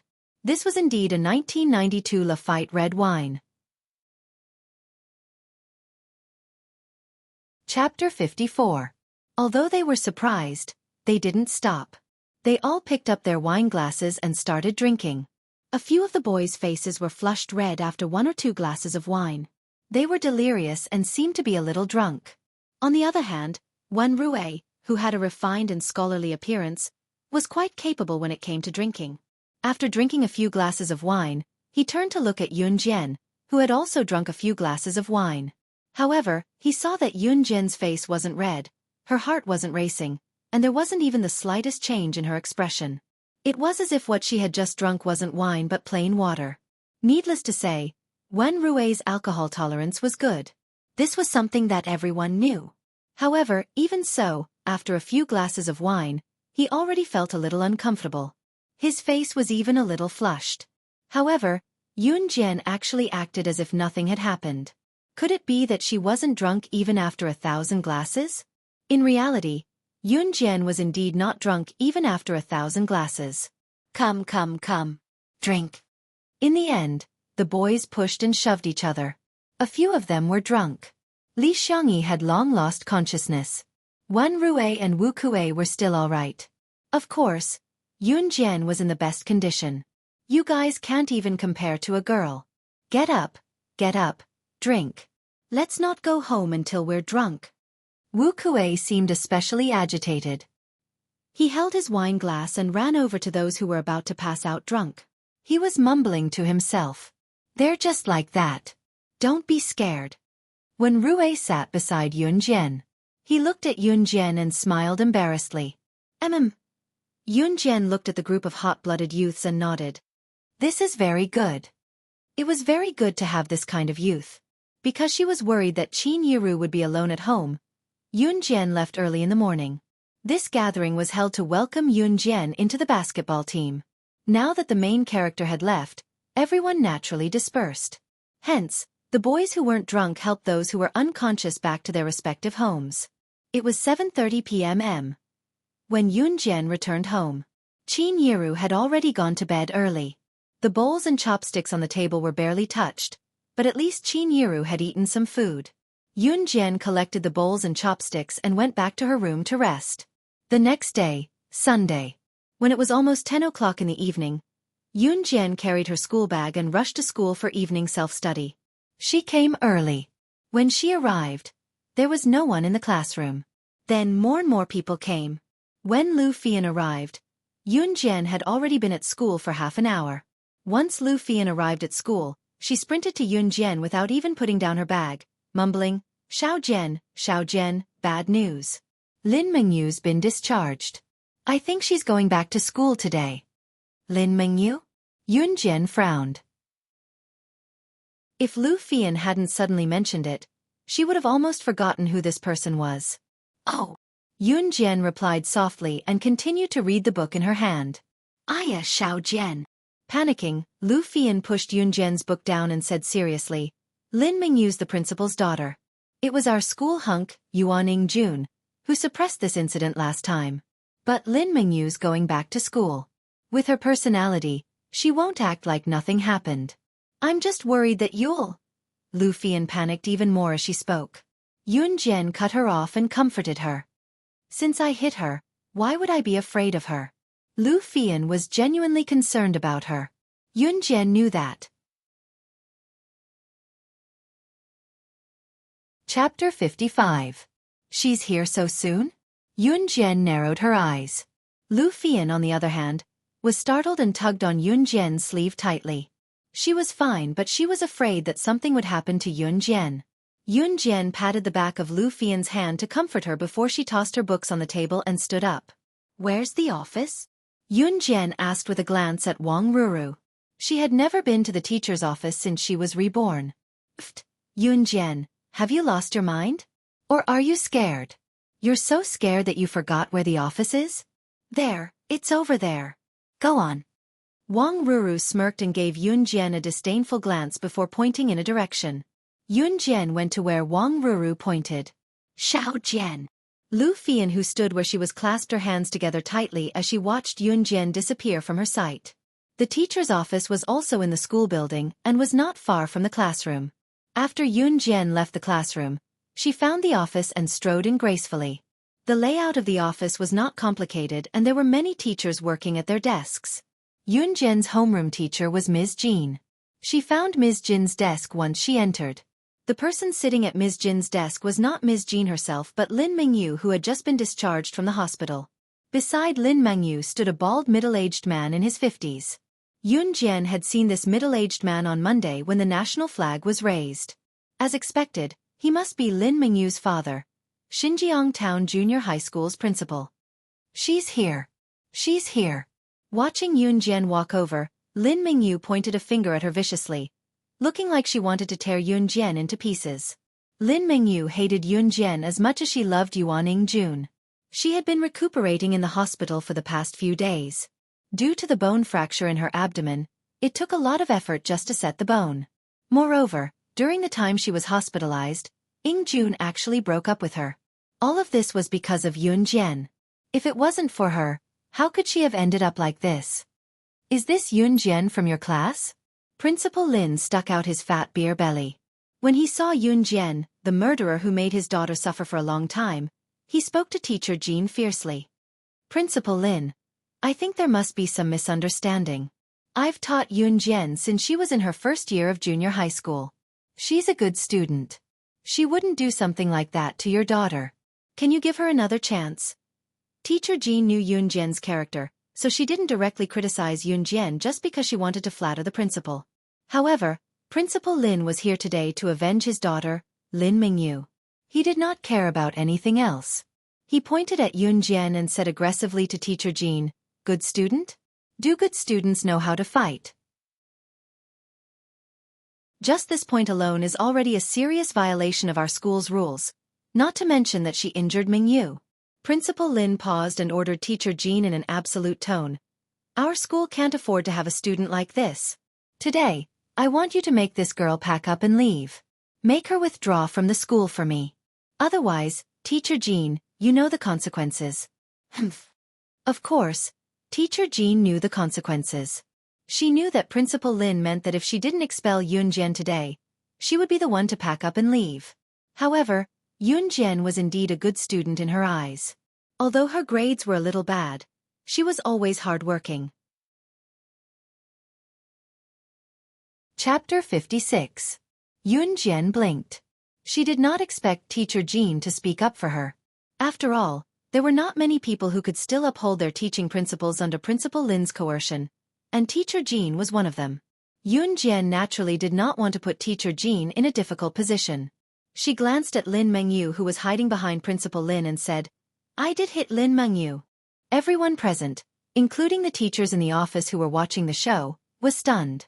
They did not expect Yun Jian to admit to it. Principal Lin's beer belly shook in anger at that. Just as he was about to retort in rage, Yun Jian snatched the right to speak again. Yun Jian continued, "Because Lin Mingyu hit me first, I'd like to ask you, Principal, if fighting is a violation of the school rules and will lead to expulsion, shouldn't Lin Mingyu be expelled together with me?" As soon as he said that, even Principal Lin's expression changed. All the teachers present were stunned. They thought that this female student would plead with Principal Lin for her, but they did not expect her to not be afraid of being expelled. She even shamelessly wanted Lin Mingyu to be expelled together with her? Did she not know that Lin Mingyu was Principal Lin's daughter? How could Principal Lin expel his own daughter? Nonsense. When did I hit you? Look at you, you're still fine. You don't look injured at all. Yun Jian, don't you have any shame? Lin Mingyu lied through her teeth, even twisting the facts. Principal Lin was naturally on his daughter's side. He immediately said, "Mingyu is a kind person. How could she hit you? How could she do something as ungentlemanly as fighting? I think you're the one who's pestering me endlessly. You're so young, but you're still making irresponsible remarks after hitting someone. Shameless. Xinjiang Town High School can't afford a student like you." What Principal Lin meant was, scram back to where you came from. Lin Mingyu was a kind person? Yun Jian almost laughed out loud. This joke was more amusing than a pig flying freely in the sky. The surrounding teachers sighed in their hearts when they saw that. Actually, they knew very well who was right and who was wrong. After all, everyone had seen Lin Mingyu's performance in school. However, they did not say it out loud. They did not dare to provoke the principal, so they kept it to themselves. The teachers thought, this female student of all people, why did she have to provoke the principal's daughter? She's going to be in trouble today. You have to withdraw from today's school even if you don't want to. Principal Lin roared as his body trembled in anger after he finished his string of words. Just wait for the withdrawal notice. Principal Lin glared at Yun Jian from the corner of his eyes and snorted before turning to help Lin Mengyu, who was sitting on the chair in front of Miss Jin's desk and leaving in a huff. Hey, Principal Lin, don't be angry. Yun Jian didn't know any better and said too much. Yun Jian, hurry up and apologize to Principal Lin. Teacher Jean panicked when she saw that Principal Lin was about to leave. Yun Jian's expulsion was set in stone. She quickly pulled Yun Jian aside and asked her to apologize to Principal Lin. She wanted to appease Principal Lin's anger first. Tugged by Miss Jean, Yun Jian went to stand with her. Just as all the teachers in the office, including Principal Lin and Teacher Jean, thought that Yun Jian knew her mistake and would tactfully beg for forgiveness or apologize, Principal Lin stood before Principal Lin. Yun Jian stood in front of Principal Lin and said, 156 Bibo Road, 2nd floor, room 202, Xinjiang Town. What was that? A huge question mark floated above everyone's head when they heard Yun Jian's words. In spite of it, Principal Lin was the only one who shuddered when he heard her. Wasn't that the address of his old flame's house? Chapter 57. Principal Lin's expression was as ugly as if he had just eaten dog-tea. It was not easy for him to get to where he was today. If he was found to have a mistress as the principal of a school, there would be many people who would use this as an excuse to make a big deal out of it. If the higher-ups found out about this, he would lose his position as principal. Moreover, his wife was not someone to be trifled with. If this got out, he would lose all his face. Principal Lin raised his head to look at Yun Jian, only to see the girl looking at him with a smile. There was a strong sense of threat in her eyes. Dad, let's not bother about Yun Jian. She always likes to say weird things for no reason. Let's just get her out of here, humph. Lin Mengyu thought that Yun Jian's brain had been flooded with water when she heard what she said just now, so she urged Principal Lin. Lin Mengyu thought that her father, who had always been protective of her, would scold Yun Jian loudly. However, Principal Lin's next move shocked everyone present. Mengyu, shut up. The scene that everyone expected to see of Principal Lin scolding Yun Jian did not happen. Instead, Principal Lin scolded his own daughter, Lin Mengyu. Lin Mengyu was stunned for a while after being scolded by her own father. She looked at Principal Lin in disbelief. Dad, you scolded me? Ever since she was young, her father had always treated her the best. No matter how mischievous she was, even when she got into fights in school, her father would always stand by her side. He had never scolded her like this before. When the teachers in the office saw this scene, they were also confused. Why was Principal Lin standing on his daughter's side just now and trying his best to protect her? Yun Jian had only said one sentence, and Principal Lin had turned around and scolded his own daughter? Dad, I'm your daughter. Why are you helping that B*TCH Yun Jian to scold me? You've never treated me like this. Lin Mengyu felt wronged. She pointed at Yun Jian and said angrily to Principal Lin. Before she could finish, she was interrupted. Slap. A loud slap was heard. Principal Lin slapped his daughter's face. Not long after, Lin Mengyu's face began to burn. A red palm print appeared on her cheek. Principal Lin endured the pain of slapping his own daughter and continued to roar at Lin Mengyu angrily. Even his fat body trembled twice. I told you to shut up, did you hear me? To be honest, Principal Lin was still afraid that Yun Jian would tell others about him keeping a mistress. If that really happened, not only would he be humiliated and embarrassed, he might not even be able to keep his current position as principal. The price was definitely not small. Therefore, he would never allow such a thing to happen. Yun Jian crossed her arms and watched the series of events unfold in front of her. She had long expected that something like this would happen, so when she was surfing the internet at the internet cafe last time, she specially looked for the Global Secret Service intelligence station to search for Principal Lin's personal information. In the end, she found such an interesting thing. Ah! Yun Jian, it's all your fault. It's all your fault. I'll kill you. I'll kill you. Lin Mengyu had never been humiliated like this before. Her father actually slapped her. Ever since she was young, no one had ever treated her like this. And all of this was because of Yun Jian. Not long ago, Yuan Ying-jun broke up with her because of Yun Jian as well. Lin Mingyu was blinded by anger and hatred. She grabbed the black pen on the desk closest to her and rushed towards Yun Jian. The black pen was pointed downwards. Lin Mingyu held the pen and wanted to viciously stab Yun Jian. Everyone present sucked in a deep breath when they saw this. Lin Mingyu was going to stab Yun Jian with the pen. She was going to kill her. Ah! A few female teachers in the office had already turned their heads away, not daring to watch what was going to happen next. Only a few braver ones were still watching, but their hearts were at their highest point. Just as Lin Mingyu was about to viciously stab Yun Jian with the pen, Yun Jian raised her leg slightly and in the next second, she suddenly stretched out her leg. That leg viciously kicked Lin Mingyu's abdomen. The old injury reignited. Lin Mingyu screamed and flew a few meters away from the kick. Yun Jian retracted her leg and curled it into a cold arc. Chapter 58. All the teachers, including Principal Lin, who had never seen such a shocking scene, stared at Yun Jian in shock. Yun Jian was too ruthless. If not for Yun Jian's quick, accurate, and ruthless moves, who knew what would have happened? Mingyu, my daughter. Principal Lin loved his daughter the most. Seeing that Yun Jian had sent her flying with a kick, he did not dare to say anything. He could only shout and rush forward to help her up. Principal Lin was the most terrified at this moment. How did his daughter offend Yun Jian? Didn't they say that Yun Jian was just a child from a poor family? Not only did he know about her secrets, but his skills were even better than those of the special forces in the army. After helping Lin Mingyu up, Principal Lin fled the scene. He did not dare to stay here any longer. Firstly, his daughter was going to have a conflict with Yun Jian again. He could not guarantee what Yun Jian would do next. His weakness was still in the other party's hands. At this moment, Principal Lin only wanted to roar. Yun Jian was not like what he knew before. She was just an ordinary student. She was not human. She was a demon. Seeing Principal Lin run away with his daughter, none of the teachers present dared to say anything. However, in his heart, he could no longer use the word surprised or shocked to describe it. Yun Jian was clearly at a disadvantage in this matter. But why was it that Principal Lin ran away with his tail between his legs instead of Yun Jian being kicked out? Wasn't this too unbelievable? Principal Lin's intention to expel Yun Jian naturally came to an end. Obviously, Yun Jian had something on Principal Lin.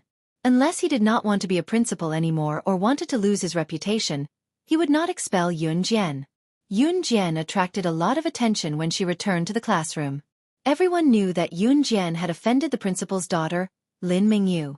Yun Jian was most likely called to the office because of this. How could Yun Jian continue to stay in school now that the principal was here personally? Just as Yun Jian stepped into the classroom, Lu Fian ran over to ask worriedly, "Xiao Jian, how is it? Are you okay?" Seeing Lu Fian's worried gaze on her, Yun Jian wanted to comfort her, but a shrill female voice snatched the right to speak. The Chinese class representative, Wang Ruru, spoke up before Yun Jian could. "When I went to the office to get my copybook just now, I saw our school's principal in the office. Class 1's Lin Mingyu was there too. Their expressions were somber too. How can they be okay?" As she spoke, Wang Ruru pretended to be concerned about Yun Jian and asked, "Oh my god, Yun Jian, you weren't expelled, were you? Class 1's Lin Mingyu is our principal's daughter. I heard that when she was in year 1, a girl accidentally spilled water on her and got expelled not long after." Her words caused quite a few students in the class to brag about it. A girl who accidentally spilled water on Lin Mingyu would be expelled from school.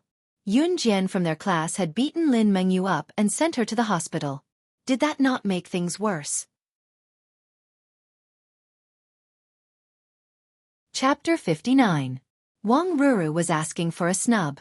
Her original intention was to use Yun Jian's incident to boost her reputation in class, but Yun Jian ignored her completely, so she kept quiet. After the incident came to an end, Yun Jian lived a peaceful life for a while. Qin Yiru's hand had fully recovered and she insisted on going back to work in the textile factory.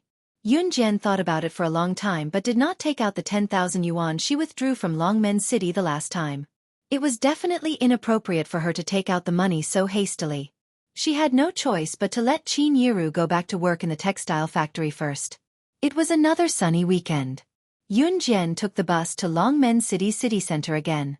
She did not plan to surf the net at the internet cafe this time, but went straight to the computer mall to buy a computer. Yun Jian realized that it was inconvenient for her to come to Longmen City time and time again to surf the net, so she planned to buy a computer at home. Of course, she could not let Qin Yiru find out if she kept the computer at home. Laptops were already on the market in 1998. They could be bought in big cities like Longmen City. Yun Jian planned to buy a laptop because it was convenient to carry around. The biggest market in Longmen City was called Lianmei Shopping Center. It was the biggest shopping mall in the city. One could come here to buy anything. If one could not buy what one wanted here, it would be impossible to buy it in the entire Longmen City. The computer mall was located on the 4th floor of Lianmei Shopping Center. Yun Jian walked to the 4th floor and saw a plaque above the door that read, Lianmei Computer Mall. She walked in with a small smile. There were very few people who bought computers in this era because it cost a lot to install one. Usually, only those who were worth millions would come here to buy a computer. Therefore, there was only a female attendant in the computer mall. The waitress was swatting flies with her hand out of boredom. When she heard someone coming in, she naturally knew that there was a customer. She quickly put on her signature smile, and before she looked up to see who it was, she said in her coquettish voice, "Welcome this." Just as he said this, he paused. The attendant thought that the customer would be a successful man in his 40s or 50s, or a middle-aged man dressed like a big boss. Who knew that it would be a teenage girl who came in? When the waitress saw Yun Jian coming in from the door, the anger that she had just puffed up deflated at once. How could a teenage girl have the money to buy a computer? She probably had not even touched a computer before. The computers here cost more than 10,000 yuan. Looking at Yun Jian's current attire, the attendant immediately thought that she was probably a pauper who came in for a look but could not afford a computer. Thus, the buttocks that had just been raised immediately sat back down. Yun Jian was naturally aware of the waitress's attitude, but she paid it no mind and went straight to the display counter for the laptops. Seeing that Yun Jian is to touch her, the attendant's hands, she could not sit still. Hey, don't touch it. The attendant ran over, wanting to slap Yun Jian's hand away as she said, "This laptop is the latest model. It costs more than 30,000 yuan. Don't touch it. Can you afford to pay for it if it's damaged?" What she meant was, "You're a little girl. Why did you come here to touch a computer instead of staying in school?"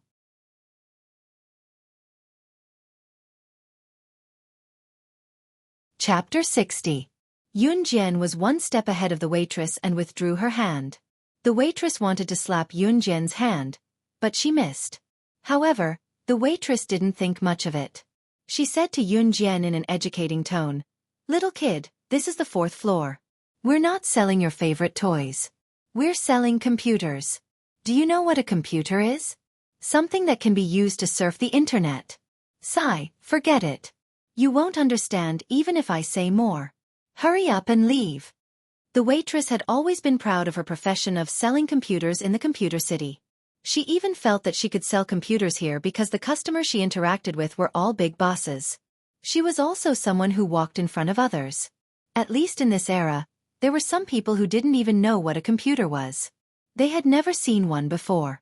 The waitress naturally categorized Yun Jian as one of these people. Therefore, when she spoke, she was full of pride. She thought to herself, "I'm nothing in front of big bosses, but I can at least find some sense of superiority in front of this little girl, right?" She really didn't know where this waitress' sense of superiority came from. Yun Jian just wanted to laugh. This is the latest laptop model, ThinkPad 600. It's 13.3 inches in size. It supports a maximum amount of memory, a 5 GB hard drive, and weighs 2.5 kilograms. Miss Waitress, am I right? Yun Jian ignored the waitress's nagging and recited the laptop's attributes in one breath. Since the waitress said that she didn't know what a computer was, then she would explain the laptop's attributes to her. She originally thought that Yun Jian was a little girl who didn't even know what a computer was. Who knew that Yun Jian could actually recite the laptop's attributes? The waitress widened her eyes. Why did she feel that her actions just now were like showing off her slight skill in front of an expert in front of Yun Jian? Moreover, the waitress didn't understand what Yun Jian said just now. She only knew how to sell computers. How would she know the attributes of a laptop? That's right. However, in order to save her face, the waitress still pretended to understand and agreed. I'll take it. Put this laptop in. Yun Jian tapped the glass counter twice with her middle finger and index finger. Her other hand reached into her trouser pocket and took out the bank card with nearly 100 million US dollars. She threw it on the counter. The money was originally deposited in Qin Yiru's bank card, but Yun Jian later made a bank card for herself and transferred all the money to her own bank card. Therefore, this bank card belonged to Yun Jian. This. The waitress was dumbfounded once again. She originally thought that Yun Jian was a poor child who came here to wander around aimlessly. But who knew that she was really here to buy a computer? Moreover, it was a bank card? He just didn't know if there was really money in this bank card. The market price of this laptop is 31,999. The money in this card. Is it enough? Before the waitress could ask the last 3 words, Yun Jian interrupted her again. The card doesn't have a password. After you swipe it, please return it to me immediately. Yun Jian didn't want to argue with the waitress and said calmly. Being forced to this point, the waitress had no choice but to take the card and run to the counter. She wanted to see if this little girl could really take out 30,000 renminbi from her card. 30,000 renminbi wasn't a small amount. She worked here for a month and only earned 2,000 to 3,000 RMB a month. This monthly income was considered quite high in this era. The waitress came to the counter and wasn't in a hurry to swipe the 30,000 renminbi from the card. Perhaps it was out of curiosity, but she really wanted to see how much money this arrogant little girl had in her card. Because the card didn't have a password, the waitress first checked the remaining balance of the card. However, when the remaining balance of the card popped up, the waitress was so shocked that she almost dropped the card on the floor. The number that popped up from the card machine was 9997000. There were also 2 dazzling words behind it, USD. Chapter 61. There was close to 100 million US dollars in the card, which was equivalent to 600 million Chinese yuan. The waitress gripped the card with trembling hands, almost suffocating. God knew how shocked she was when she saw the number. What did it mean for a teenage girl to be able to fork out such a huge sum of money? This girl was definitely not an ordinary person. In Longmen City, anyone who had a net worth of more than $1 million was considered a tycoon. Usually, the waitresses would have to lower their heads and bow when they saw this kind of rich man with a net worth of millions. As for the girl, the waitress dared not let her imagination run wild. She quickly swiped the money for the laptop from the card and ran to where Yun Jian was. When she passed the card back to Yun Jian, the waitress's hands were trembling. Your card, please keep it safe. The waitress' attitude took a complete turn as she stammered and ran to wrap up the laptop Yun Jian had bought. She almost lost such a huge deal because of her contempt. Fortunately, Yun Jian did not seem to want to hold it against her. Yun Jian was not angry at the waitress' change in attitude. Taking the bag with the laptop the waitress passed to her, Yun Jian turned to leave.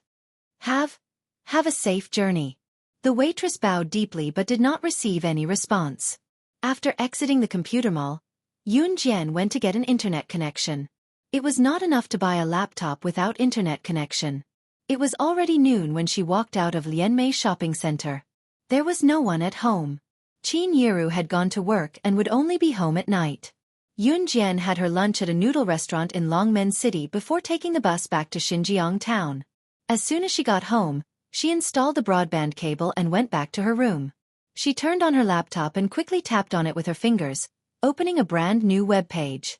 This web page was used by her in her past life to contact her subordinates. She did not log in at the internet cafe that day because it was difficult for her to surf the net in public. Yun Jian logged into the web page using her previous life's codename, Slaying God. A small window popped up. It was a secret message from her subordinate, the Demoness. Sha, you're the one who stole the 100 million US dollars from the company, aren't you? You're short of money? The Demoness' secret letter was filled with disbelief. Slaying God was not short of money, but unfortunately, She was now Yun Jian. Yun Jian smiled and typed quickly on the keyboard. Yes, I do. Click and send. As soon as he sent the message, the demoness immediately replied. Give me your bank account number, and I'll transfer a few billion to you. The witch's reply was relaxed and straightforward. A few billion was nothing in her eyes. No need. We don't need it now, Yun Jian replied. To be honest, the last thing she lacked in her previous life was money. A few 100 million was nothing to her. It was only after her rebirth that she realized that a few 100 million was an astronomical figure in the eyes of ordinary people. Most people would not even have such a huge sum of money in their lifetime. Chapter 62. The weekend passed quickly, and it was back to school in the blink of an eye. It would be the basketball competition in a week's time, so Li Xiangyi and the rest's basketball training was getting more frequent. Yun Jian did not join their basketball training. It was an exception for her. After all, Yun Jian's skills were there for all to see. No one would say no to her. Xiao Jian, our class's evening self-study session today is cancelled. I heard that there's going to be a class activity tonight. They're going to let us perform on stage or something. Our homeroom teacher has agreed to it too, saying that it's for us to relax and adjust our learning state. Just as the art class in the afternoon ended, Lu Fian went to Yun Jian's ear in exhilaration. As the years went on, the first major test of their lives was coming to the third year of junior high, the middle school entrance examination. Under such a serious situation, it was difficult for the students to adjust their mentality to study properly. Hence, the class committee held a meeting and requested special privileges from their homeroom teacher to organize an activity during the evening self-study session to liven up the atmosphere and liven up the students. Hearing that the evening self-study session was no longer required and they could even do activities, the students in the class were overjoyed, including Lu Fian. As a matter of fact, Lu Fian went to Yun Jian to tell her about it right after class. Oh! Yun Jian was not interested in such things as she sprawled on her desk and took a short nap. Aya, Xiao Jian, don't be so nonchalant. It's rare to have an activity like this. When it's over, we won't have time to play anymore. We'll have to focus on our studies next, so you have to look happy too. Lu Fian pouted. Then, as if remembering something, Lu Fian told Yun Jian, Right, Xiao Jian, we can sign up for the evening self-study session. I signed up and want to sing a song to liven up the atmosphere. Xiao Jian, do you want to come with me? It was only then that Yun Jian looked up. She pressed her lips together and glanced at Lu Fian with a smile. I'll pass. Oh, okay then. Lu Fian could only give up. The evening self-study session came as scheduled. The purpose of the activity was to relax everyone's tense emotions. As long as they signed up with the class committee, any student in the class could go up on stage and perform a small performance. For example, singing a song or dancing. The activity this time was actually thought up by the Chinese class representative, Wang Ruru. Hence, she was the one who hosted the entire activity this time. It was obvious that Wang Ruru liked to be in the limelight, or else she would not have gossiped about Yun Jian's eyes. During the event, the atmosphere at the scene was indeed very lively. Lu Fian also went up to the podium and sang a song. Her sweet voice welcomed the applause of the whole class. Yun Jian clapped for LV Fian as well. She sat in her seat and watched the show. After Lu Fian got off the stage, Wang Ruru held the name list of the students who came up on stage to perform. Suddenly, she glanced at Yun Jian maliciously and snorted in her heart. Next is Yun Jian. She's going to perform a dance for us. Let's give her a round of applause. Wang Ruru glanced at Yun Jian maliciously and said. Obviously, Wang Ruru was holding a grudge. She remembered that Yun Jian did not give her face last time and ignored her, so she added Yun Jian's name to the list of people who were going to perform. Wang Ruru was well aware of Yun Jian's background. She came from the countryside, so how could she have learned how to dance? Humph! She had already written her name on the list. Yun Jian had to dance even if she didn't want to. Wang Ruru suddenly pulled out a smile, which was very strange. She was waiting to see Yun Jian make a fool of herself. Who asked her to not give her face that day?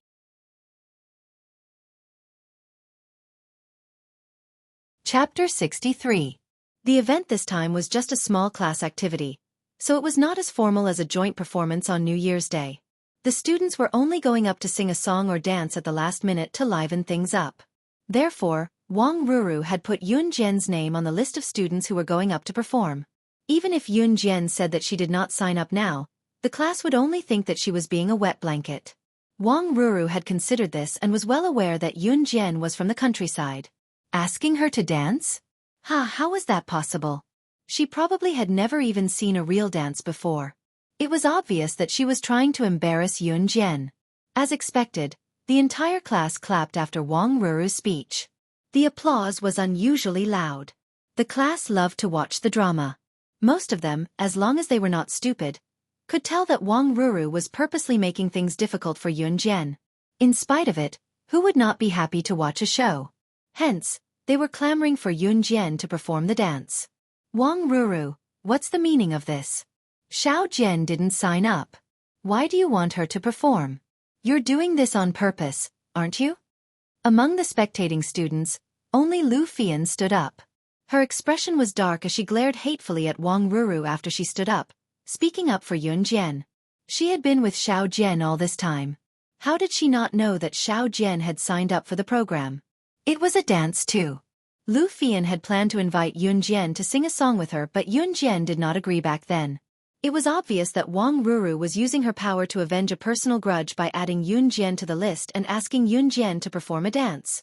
Most of them knew how to sing, or even sing the national anthem. However, most of them didn't know how to dance. Was it not obvious that they were bullying Xiao Jian? Lu Fian was the first to stand up. What do you mean? Didn't I call out the names according to the order on the registration form? Did I just randomly add Yun Jian's name? I'm not as free as you guys. Wang Ruru refused to admit that her scheme had succeeded. After she said that, Wang Ruru suddenly made an exaggerated expression of shock like she had discovered a new world. She looked at Yun Jian and raised her voice, asking the obvious. Oh God, Yun Jian, don't you know how to dance? Why did you sign up for a dance then? Since you've signed up, you have to perform. Why don't you do a few moves? We're just here to liven things up. It's fine. Those who didn't know the inside story might think that Wang Ruru was easy to negotiate with and was very concerned about her classmates. Yun Jian was only amused. You really want me to perform a dance?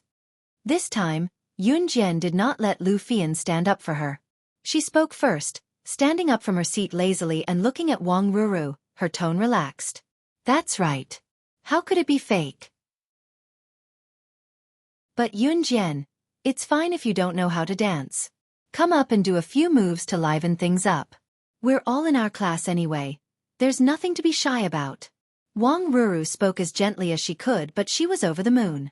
She could not wait to see Yun Jian embarrass herself later. Yeah, what's the big deal? Go up and do a dance. Yeah. Many students in the class started to echo Wang Ruru's words. Wang Ruru wore a smile that she thought she had won. Humph, fight with her? No way. Chapter 64. Xiao Jian. Lu Fian clenched her fists when she heard Yun Jian say, I'll dance, and called out softly, worried about Yun Jian. It was a feeling of helplessness. She knew that it was Wang Ruru who wanted to harm her friend, but there was nothing she could do. I'm fine. Yun Jian smiled at Lu Fian. She knew that Lu Fian cared for her from the bottom of her heart. Living in the current world, one didn't need to form a group of friends.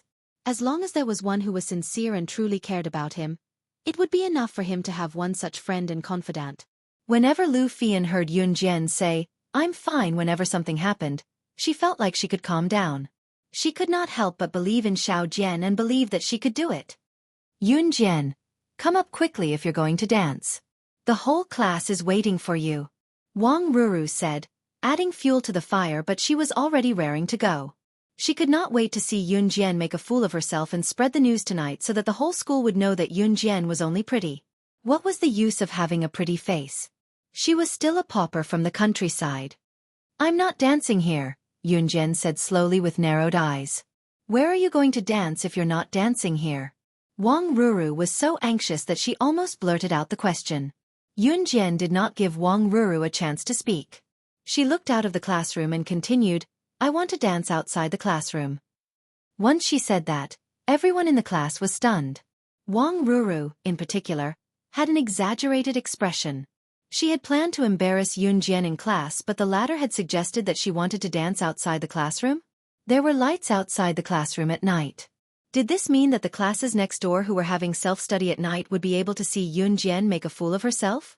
Was this not a slap to her own face? Wang Ruru's smile became even weirder. She kept speaking, afraid that Yun Jian would go back on her words and dance in the classroom again. She hurriedly said, Okay. You can dance outside. We'll stand in the corridor and watch you dance. After that, all the students in the class stood in the corridor of the classroom. The whole class looked at Yun Jian excitedly as she walked out. They wanted to see what she was up to. Did she want the whole school to know that she couldn't dance? The surrounding classes of Class 6 were all Grade 3 students. At this time, the students of Class 6 stood out, and the surrounding classes all noticed the commotion. Everyone, including Yuan Ying-jun from Class 1 and Li Xiangyi from the basketball team, could clearly see Yun Jian walking from her classroom to the flat ground. What was going on? What was Yun Jian trying to do? Yun Jian walked out of the classroom with her hands in her pockets. She walked lazily, but it gave people a new feeling. In the middle of Class X's classroom was a flat ground. There were many fitness equipment on the ground. Yun Jian walked over and suddenly stood next to a long pole. This pole was a few meters tall.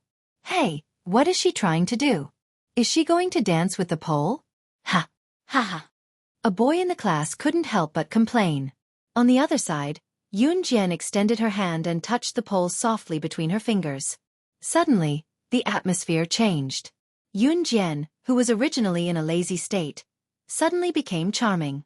She walked over and stuck her body to the pole. Her eyes drifted in the direction of the crowd. She was so enchanting.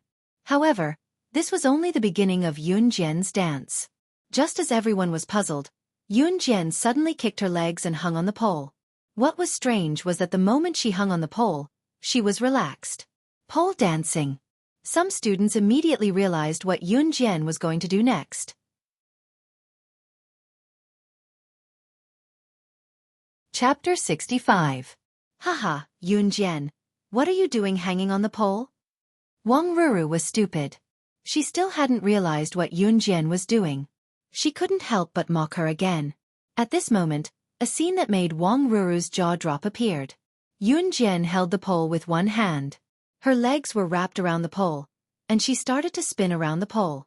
Her every move was enchanting and charming, but it matched the rhythm of the dance and the charm of classical music. There was no accompaniment, but Yun Jian's pole dance was mesmerizing. She sucked her legs, bent her waist, and crossed her arms. She did every move perfectly. At this moment, Wang Ruru could only stare with her eyes wide open. She couldn't say a word. She originally wanted to embarrass Yun Jian, but at this moment, even a fool could tell that Yun Jian's dance was something she had never seen before. She knew that it was impossible to achieve this effect without years of practice. Yun Jian actually knew how to pole dance? Yuan Ying-jun from Class 1 was stunned. All this while, Yun Jian's beauty was well known to the public. In spite of it, she usually dressed in a plain, loose-fitting outfit that hid her figure completely. As for this pole dance, there was gentleness within the hardness. Especially when she was posing, her loose clothes clung to her body, revealing her proud curves and her slender and perfect figure. Everything was unreservedly displayed. Oh my God! So beautiful! A boy in the crowd couldn't help but shout. The atmosphere reached its peak at this moment.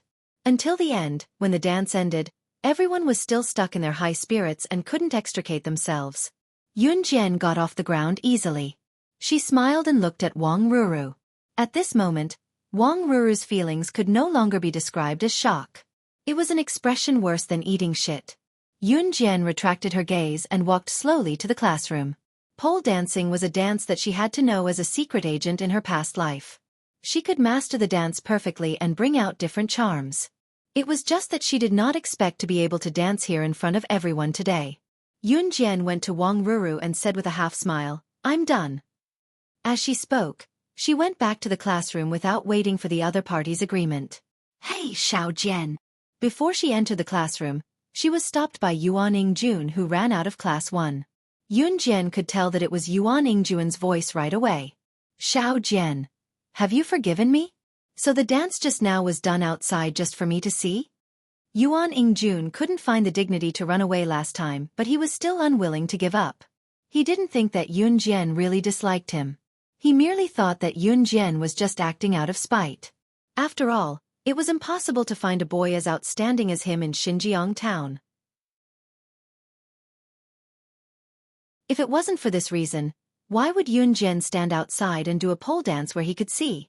Yun Jian almost burst out laughing when she heard what Yuan Ingjun said. She had never met someone as shameless as Yuan Ingjun. How many times had she emphasized it, but Yuan Ingjun was still stubborn enough to come to her. It was no wonder then. When the original owner of her body was still around and Yuan Ingjun was still dating Lin Mingyu, he would pester her like a sticky candy. There was an 80% chance that Yuan Ingjun was being shameless.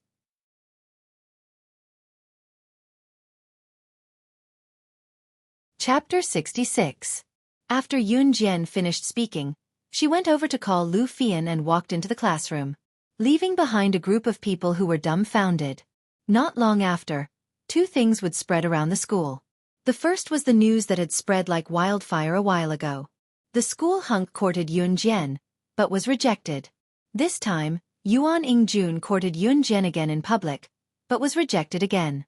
The school hunk courted Yun Jian twice and was rejected, so there would definitely be a lot of people sighing. The other thing was probably Yun Jian's pole dance. These two things both revolved around Yun Jian. At this moment, the main character of these two things had already returned to the classroom, lying on the table with her eyes closed, sleeping lazily. Yun Jian could feel that she was no longer as interested in everything around her as she was a few days ago when she first came here. The students who were standing at the door had all returned to the classroom to continue their activities for the night. Yuan Ingjun, on the other hand, had no choice but to return to the classroom since it was self-study time now. Before Yuan Ingjun left, he took a few more glances at Yun Jian. A strange conspiracy formed in Yuan Ingjun's heart. Alright, since this Yun Jian doesn't know what's good for her, then I'll... Wang Ruru wanted to frame Yun Jian but failed, and instead made a false accusation, which made Yun Jian stand out even more. She was very unhappy, but there was nothing she could do, so she could only thicken her skin and continue to host the activities. As time passed, it had already been more than a month since Yun Jian's rebirth, and the school was about to hold its monthly exam. Next week was the basketball competition, so Li Xiangyi and the others trained even harder for the competition. Sometimes, they even needed Yun Jian's help to guide them. Of course, Yun Jian didn't refuse. After a month of leisure, it wasn't a good idea to continue like this. She had yet to avenge her brother in her previous life. How could she continue to be so carefree? That night, Yun Jian logged into the website she used to contact her subordinates and took the initiative to contact the Kosha mercenaries. This time, she didn't contact Tiger Leopard, but the other leader of the Kosha mercenaries, codenamed Snake. Lizard. She left Snake. Lizard with a long list of addresses and a simple order. Come quickly. The address was naturally her current address, but she did not specify Xinjiang town. Instead, he wanted Snake. Lizard to wait for him at a hotel in Longmen City. Among the Kosha mercenaries, the one she thought the most highly of was Snake. Lizard. It could be said that Snake. Lizard was his right-hand man in his previous life. The organization that killed her brother was definitely not ordinary. She had to think about it carefully. The only person she trusted now was Snake. Lizard, so she had to come alone. Snake Lizard was just a code name.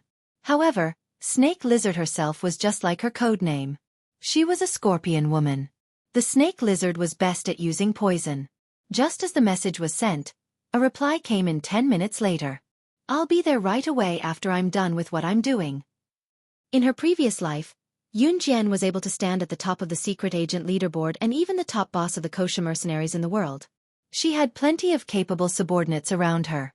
Of course, she had to have subordinates. The prerequisite was that she was strong. Xiao Jian, why is the light in your room still on? Aren't you going to sleep? It's almost 10. You still have class tomorrow. Qin Yiru's voice called from outside the door.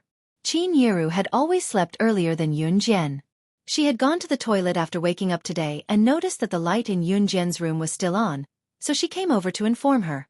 "I'm going to sleep now," Yun Jian replied. She then closed the laptop and hid it before getting out of bed barefoot to turn off the light. She had bought the laptop behind Qin Yiru's back, so she could not let her know.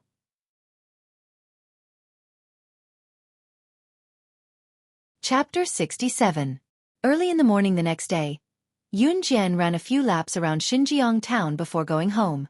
Just as she was about to go home to get her bag for school, she stepped through the door and saw Qin Yiru crying her eyes out. There were also a few people sitting beside her. She had seen eldest uncle Yun Zheng before. Beside Yun Zheng sat two old men. These two were not outsiders, but her nominal grandfather and grandmother. At this moment, no matter if it was Qin Yiru, Yun Zheng, grandfather Yun Zhong, or grandmother Lu Lanhua, their expressions were all ugly. "What divorce? Since you've already entered our Yun family, you're a member of our Yun family for the rest of your life. Isn't it good to live peacefully with Gang Heir? Gang Heir did make a small mistake now, but you have to put up with him. Isn't it just borrowing money from a loan shark? Also, which man nowadays doesn't cheat? Don't try to kill yourself. Anyway, if you want to divorce our Gang Heir, there's no way." Grandmother Lu Lanhua pointed at Qin Yiru's nose. She was wearing a fancy dress, and her words were even more frivolous. "Mom, this matter doesn't make sense. After all, it's younger brother who was in the wrong first." Yun Zhang couldn't stand it anymore, so he spoke up for Qin Yiru. His sister-in-law Qin Yiru was determined to divorce his brother this time. When the two elders heard about this matter, they immediately rushed over and scolded Qin Yiru without distinguishing between right and wrong. They only had one goal: to prevent Qin Yiru and Yun Gang from divorcing. Now that Yun Gang wasn't here, they really couldn't make a decision on this matter. Yun Zheng also saw today's matter. It was really his younger brother Yun Gang who was too inhumane, so he wanted to speak up for Qin Yiru.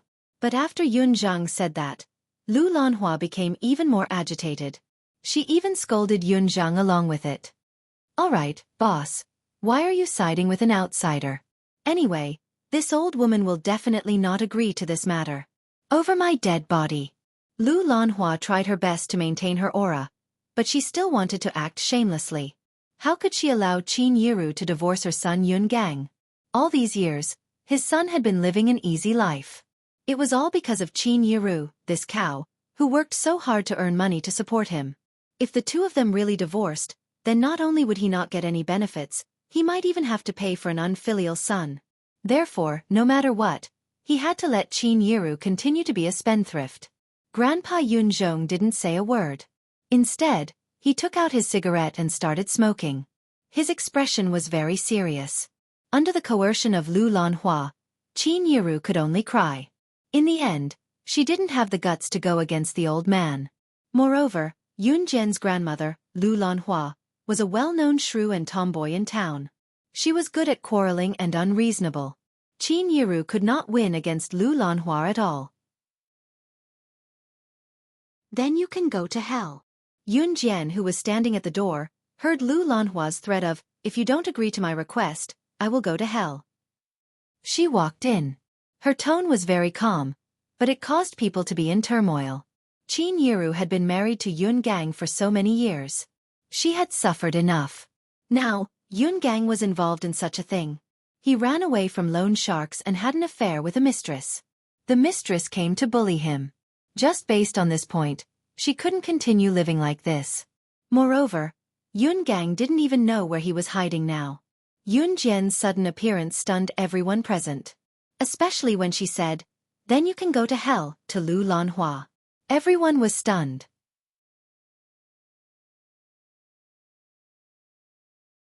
Chapter 68. While they were still in a daze, Yun Jian was already standing in front of Qin Yiru. She could find her grandmother, Lu Lanhua, in the original owner's memory. She was rude, unreasonable, and unreasonable.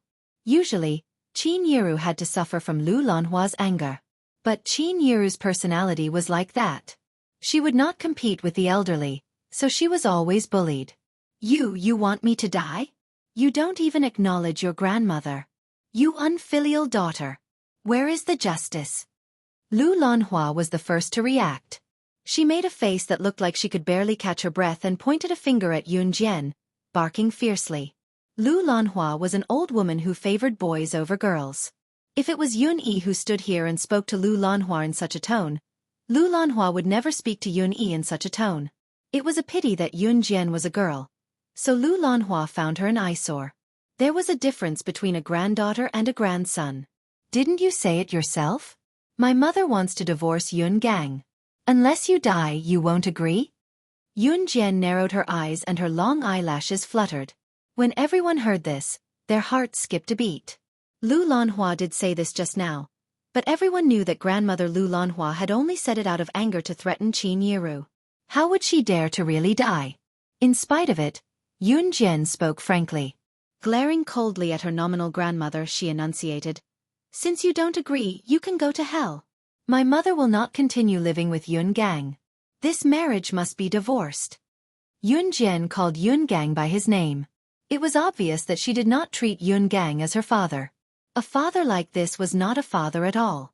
Is it up to a little kid like you to interfere in whether your mother wants to divorce or not? Lu Lanhua was so angry that she took a few deep breaths. Finally, she gritted her teeth and shouted at Yun Jian and Qin Yiru, "Fine, divorce. But the two of you must become monks with nothing. You're not allowed to take anything from this room.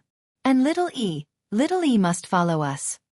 To Lu Lanhua, the house and her grandson, Yun Yi, were the most important things. In other words, Qin Yiru, the ATM who worked so hard to make money for her family, could no longer stay. She would take Yun Jian with her. However, Yun Yi was her grandson. She had to stay. Yun Jian chuckled. It was a mocking smirk.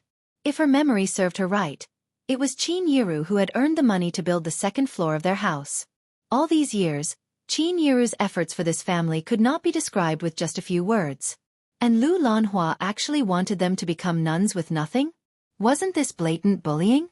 Just as Yun Jian was about to speak, Qin Yiru interrupted her. "Mom.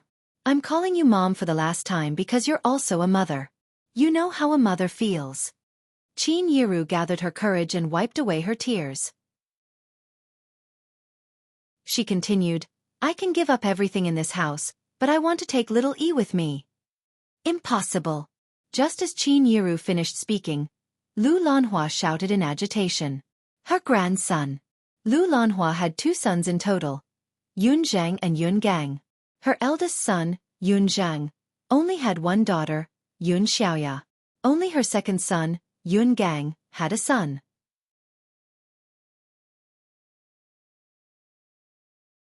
Chapter 69. Qin Yiru was truly disappointed that things had escalated to this point. She could still give in to Lu Lanhua if it did not involve the child's upbringing.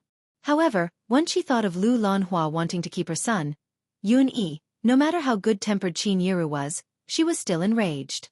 She was a mother. She could give up the money she had worked so hard to earn all these years, but she had to take her children with her. "All the houses here belong to you guys. I won't take them, but Xiao Yi and Xiao Jian are my children. I'll take them with me." Yun Jian held Qin Yiru's hand, giving Qin Yiru, who was on the brink of despair, some courage.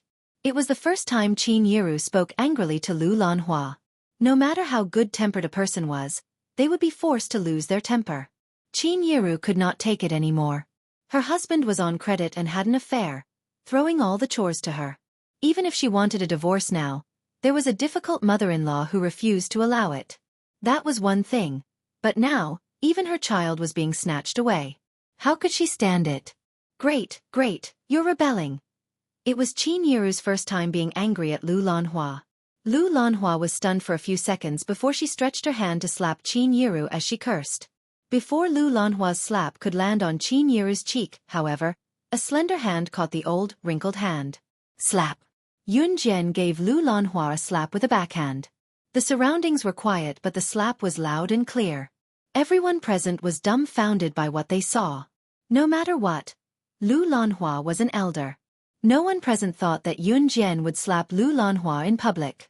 A granddaughter slapping her grandmother? While everyone watched the scene in shock, Yun Jian chuckled, sending chills down their spines. "Try hitting my mom if you dare. I guarantee that you'll walk out of here alive." Don't say that Yun Jian did not respect her elders or that she had gone overboard. She admitted that she was not a good person. She was very protective and selfish. She would not tolerate anyone who bullied her mother, including this grandmother in name. Lu Lanhua, who was slapped, covered her face and looked at Yun Jian in disbelief. Yun Jian had always been timid and cowardly. Even after what she said just now, Yun Jian was someone who did not dare to do what she said. What did she do just now? This useless granddaughter of his actually slapped him? Lu Lanhua was not a good-tempered person. As mentioned earlier, Lu Lanhua was a famous tomboy in town. She had her ways when it came to quarrel and she was unreasonable. After being slapped by his own granddaughter today, how could he let it go so easily? Well, you've learned how to be mean? You even dare to hit your own grandmother? Do you think I'm an old woman? Do you think I'm too old to hit you? If I don't teach you a lesson on behalf of your shameless mother today, you won't be done. Lu Lanhua rolled up her sleeves and walked towards Yun Jian angrily. Mom, don't be angry, don't be angry. Let's talk this out. Yun Zhang quickly grabbed Lu Lanhua's arm to stop her. Ha! Yun Jian only smiled at Lu Lanhua's words. Would she be afraid of Lu Lanhua? Enough! At this moment, grandfather Yun Zhong, who had been standing silently at the side, suddenly slammed the table and roared. Lu Lanhua immediately quieted down at Yun Zhong's roar. It seemed that old Master Yun still had some authority, at least in front of Lu Lanhua.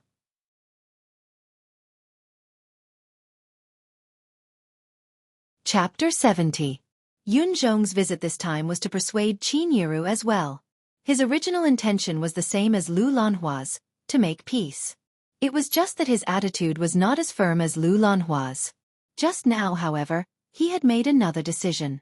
His second daughter-in-law, Qin Yiru, had it tough marrying this unfilial son of his.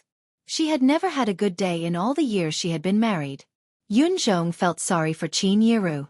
She was such a good daughter, but after marrying this unfilial son, her life was getting worse. Hence, he decided to take a step back and let go. Yun Zhong's words startled everyone. Qin Yiru did not expect her father-in-law, who was usually taciturn, to be the one who stood up for her in the end. She felt a warmth in her heart. She made up her mind to take Xiao Jian and Xiao Yi away to live a good life. She would not forget to come back and visit her grandfather. What? I don't agree. I won't let her take my grandson away no matter what. Of course, Lu Lanhua was unwilling to do so. She glared at the two women with bulging eyes. You damned old hag, shut your mouth. We owe Yiru too much. Do you want me to feel guilty for the rest of my life? Yun Zhong slammed the table a few times as she roared at Lu Lanhua. She was so close to slapping Lu Lanhua's face. Lu Lanhua was still afraid of the old man's rage. Despite her rage, she kept her mouth shut reluctantly. Yun Zhong took a few breaths to calm his tone before looking at Qin Yiru and Yun Jian with a sigh. Yiru, when Yun Gang, this unfilial son, comes back, go and settle the divorce procedures. You can continue living in this house for now. Sigh, what a sin, what a sin! As he sighed, Yun Zhong dragged his heavy body and walked out slowly. Yun Zhong was going home. Just as Yun Zhong stepped out of the house, Lu Lanhua turned to glare at Qin Yiru. Scram if you want to. This house belongs to my ganger. With that, she glared fiercely at Yun Jian before following Yun Zhong out. Yun Zhong was the most embarrassed. He didn't know what to say, so he just smiled helplessly and left. Only Qin Yiru and Yun Jian were left behind. When Yun Jian saw that those people had finally left, she gently patted Qin Yiru's shoulder and gently comforted her.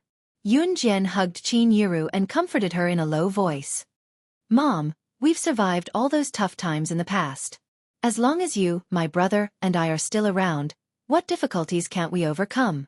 Qin Yiru did not say anything, but Yun Jian could feel that Qin Yiru's tears had wet her shoulder.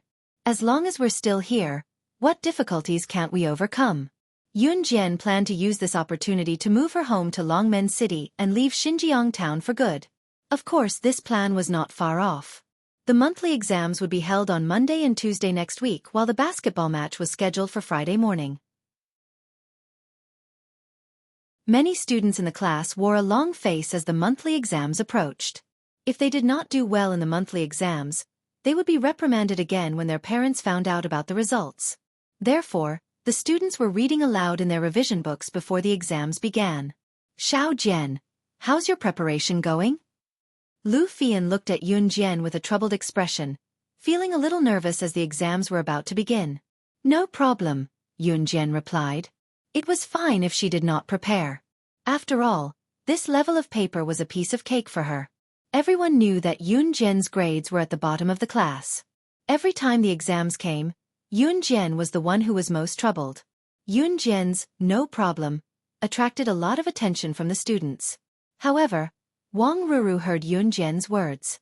She was still holding a grudge about what happened last time, so she could not help coming over to mock Yun Jian when she heard that she was no problem with her studies.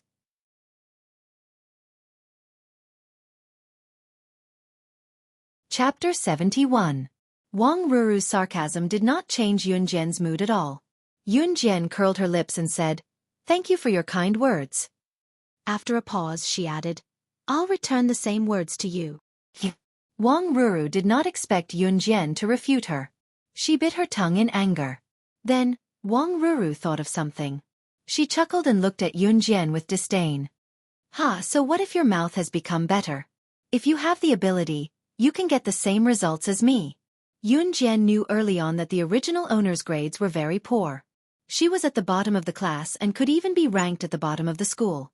Although Wang Ruru's grades were not the best, she could still be ranked in the top 10 of the class. Wang Ruru was certain that Yun Jian's grades would not improve, so she said those words. Then wait and see. Now, please move aside because you're an eyesore. Yun Jian narrowed her eyes and looked into the distance. When Wang Ruru heard that, she stomped away angrily. However, she thought to herself, when the results of the monthly exam are out, you can hide in a corner and cry. Once Wang Ruru left, Yun Jian's ears finally quieted down. The exam began very quickly. After Yun Jian received the test papers, she was not in a hurry to start writing. For every exam, she only used 10 minutes to finish the test papers and then lay down on her seat to sleep. The invigilator was already used to these students with poor grades sleeping in the examination room and pretended not to see it. When Wang Ruru saw that Yun Jian only started writing, her smile became even more obvious. Look, she was so good just now, but didn't she only write for 10 minutes and then forget how to do the test papers? Haha, it's most likely because the questions are too difficult and she can't do it. Wang Ruru did not know that Yun Jian only used 10 minutes to finish all the test papers. There were monthly exams on Monday and Tuesday. After all the test papers were collected, the teachers were not in a hurry to mark the papers. Because this monthly exam was a joint examination between the 5 schools, all the test papers would be submitted to the higher-ups for marking after they were bound. Therefore, the results were released a few days later. Friday. Early in the morning, the breeze blew gently, and the morning sun was very warm. A layer of golden sunlight shrouded Yun Jian's body. Yun Jian's hair was tied into a high ponytail today, looking spirited. She clasped her backpack on one shoulder and walked into the classroom with a relaxed expression. Li Xiangyi's shout came from behind. Yun Jian, hurry up and go to the playground. The basketball game is about to start. Those little bastards from Dongjiang town have been waiting at our school's playground for a long time. We can't lose momentum first. Yun Jian pursed her lips slightly. She didn't respond to Li Xiangyi directly, but took action instead. At this moment, Yun Jian was standing at the door of the classroom. When she heard Li Xiangyi's words, she grabbed her bag and threw it at her desk a few meters away. Every throw was a hit. She tossed her bag onto her desk from the classroom door and turned to follow Li Xiangyi to the field. A group of students were left in the classroom. Oh my God, Yun Jian is so cool. After a moment of silence, some boys in the class could not help but exclaim. Previously, I looked down on Yun Jian for representing our school in the basketball game, but after what she did just now, I'm convinced. Let's go to the field and cheer for Yun Jian. The group of boys in the class rushed to the field noisily. Lu Fian also found a good spot on the field and waited to cheer for Yun Jian. The basketball game between Xinjiang Town High School and Dongjiang Town High School was held at Xinjiang Town High School. Because it was held at their school, almost all the teachers and students in the school gathered at the field.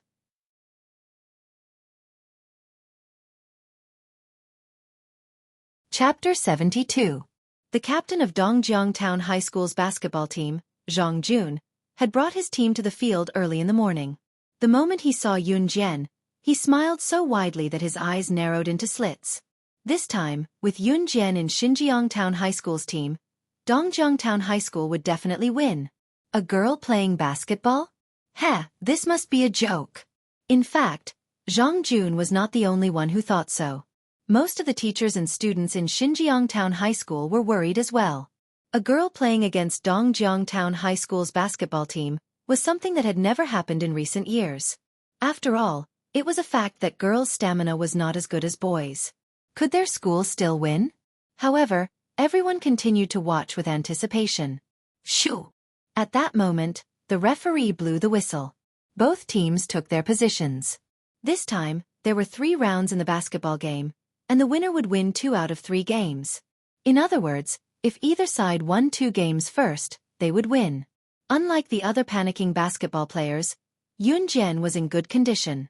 She did not show any signs of panic just because it was a basketball game. In this basketball game, as the only girl on the court, Yun Jian naturally received everyone's attention.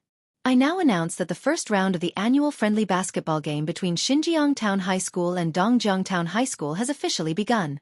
Players, please get ready. Ready. Shoo.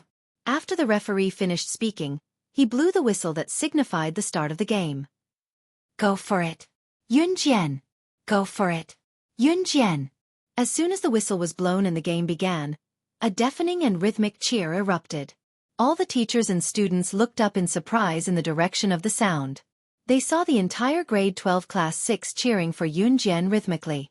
The sound echoed through the clouds. At that moment, on the basketball court, Yun Jian's thin figure ran out like a bolt of lightning the moment the game began. The basketball in her hand seemed to have a life of its own as it moved nimbly. Seeing that Yun Jian was getting closer and closer to the basketball hoop that they were guarding, Zhang Jun looked at her in fear and shouted at his team members, "Stop her! Stop her!" Zhang Jun did not expect that when Rue would actually let Yun Jian play such an important first serve. What was even more unexpected was that this young lady whom he had looked down upon for half a day actually had such speed. Closer, even closer. Looking at the 2 opposing basketball players who were blocking her way, Yun Jian suddenly flashed a smile. There was a rule in a basketball game. When dribbling, the basketball had to be bounced continuously. One could not run while holding the ball. But do you think you can stop me like this? No way. Yun Jian grinned. She tapped the basketball in her hand. The basketball bounced up and down and rolled between the 2 opposing basketball players who were blocking Yun Jian. It was so fast that no one could react in time. Just as the basketball used the rebound force to pass between the 2 opposing basketball players, Yun Jian also ran towards the 2 players.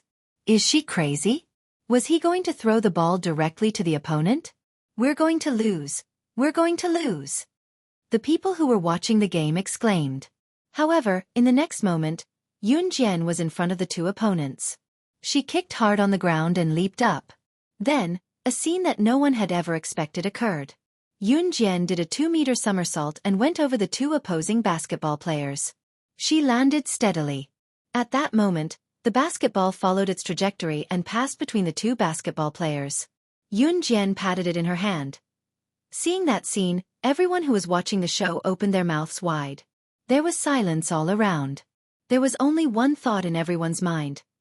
Oh my God, you can even play basketball like this. Oh my God, this girl is actually so strong. Simple complaint. Oh my God. You're tuning in to the Xiaofan's Wuxia Tales YouTube channel. Don't forget to subscribe and join us on this journey to catch the most captivating stories.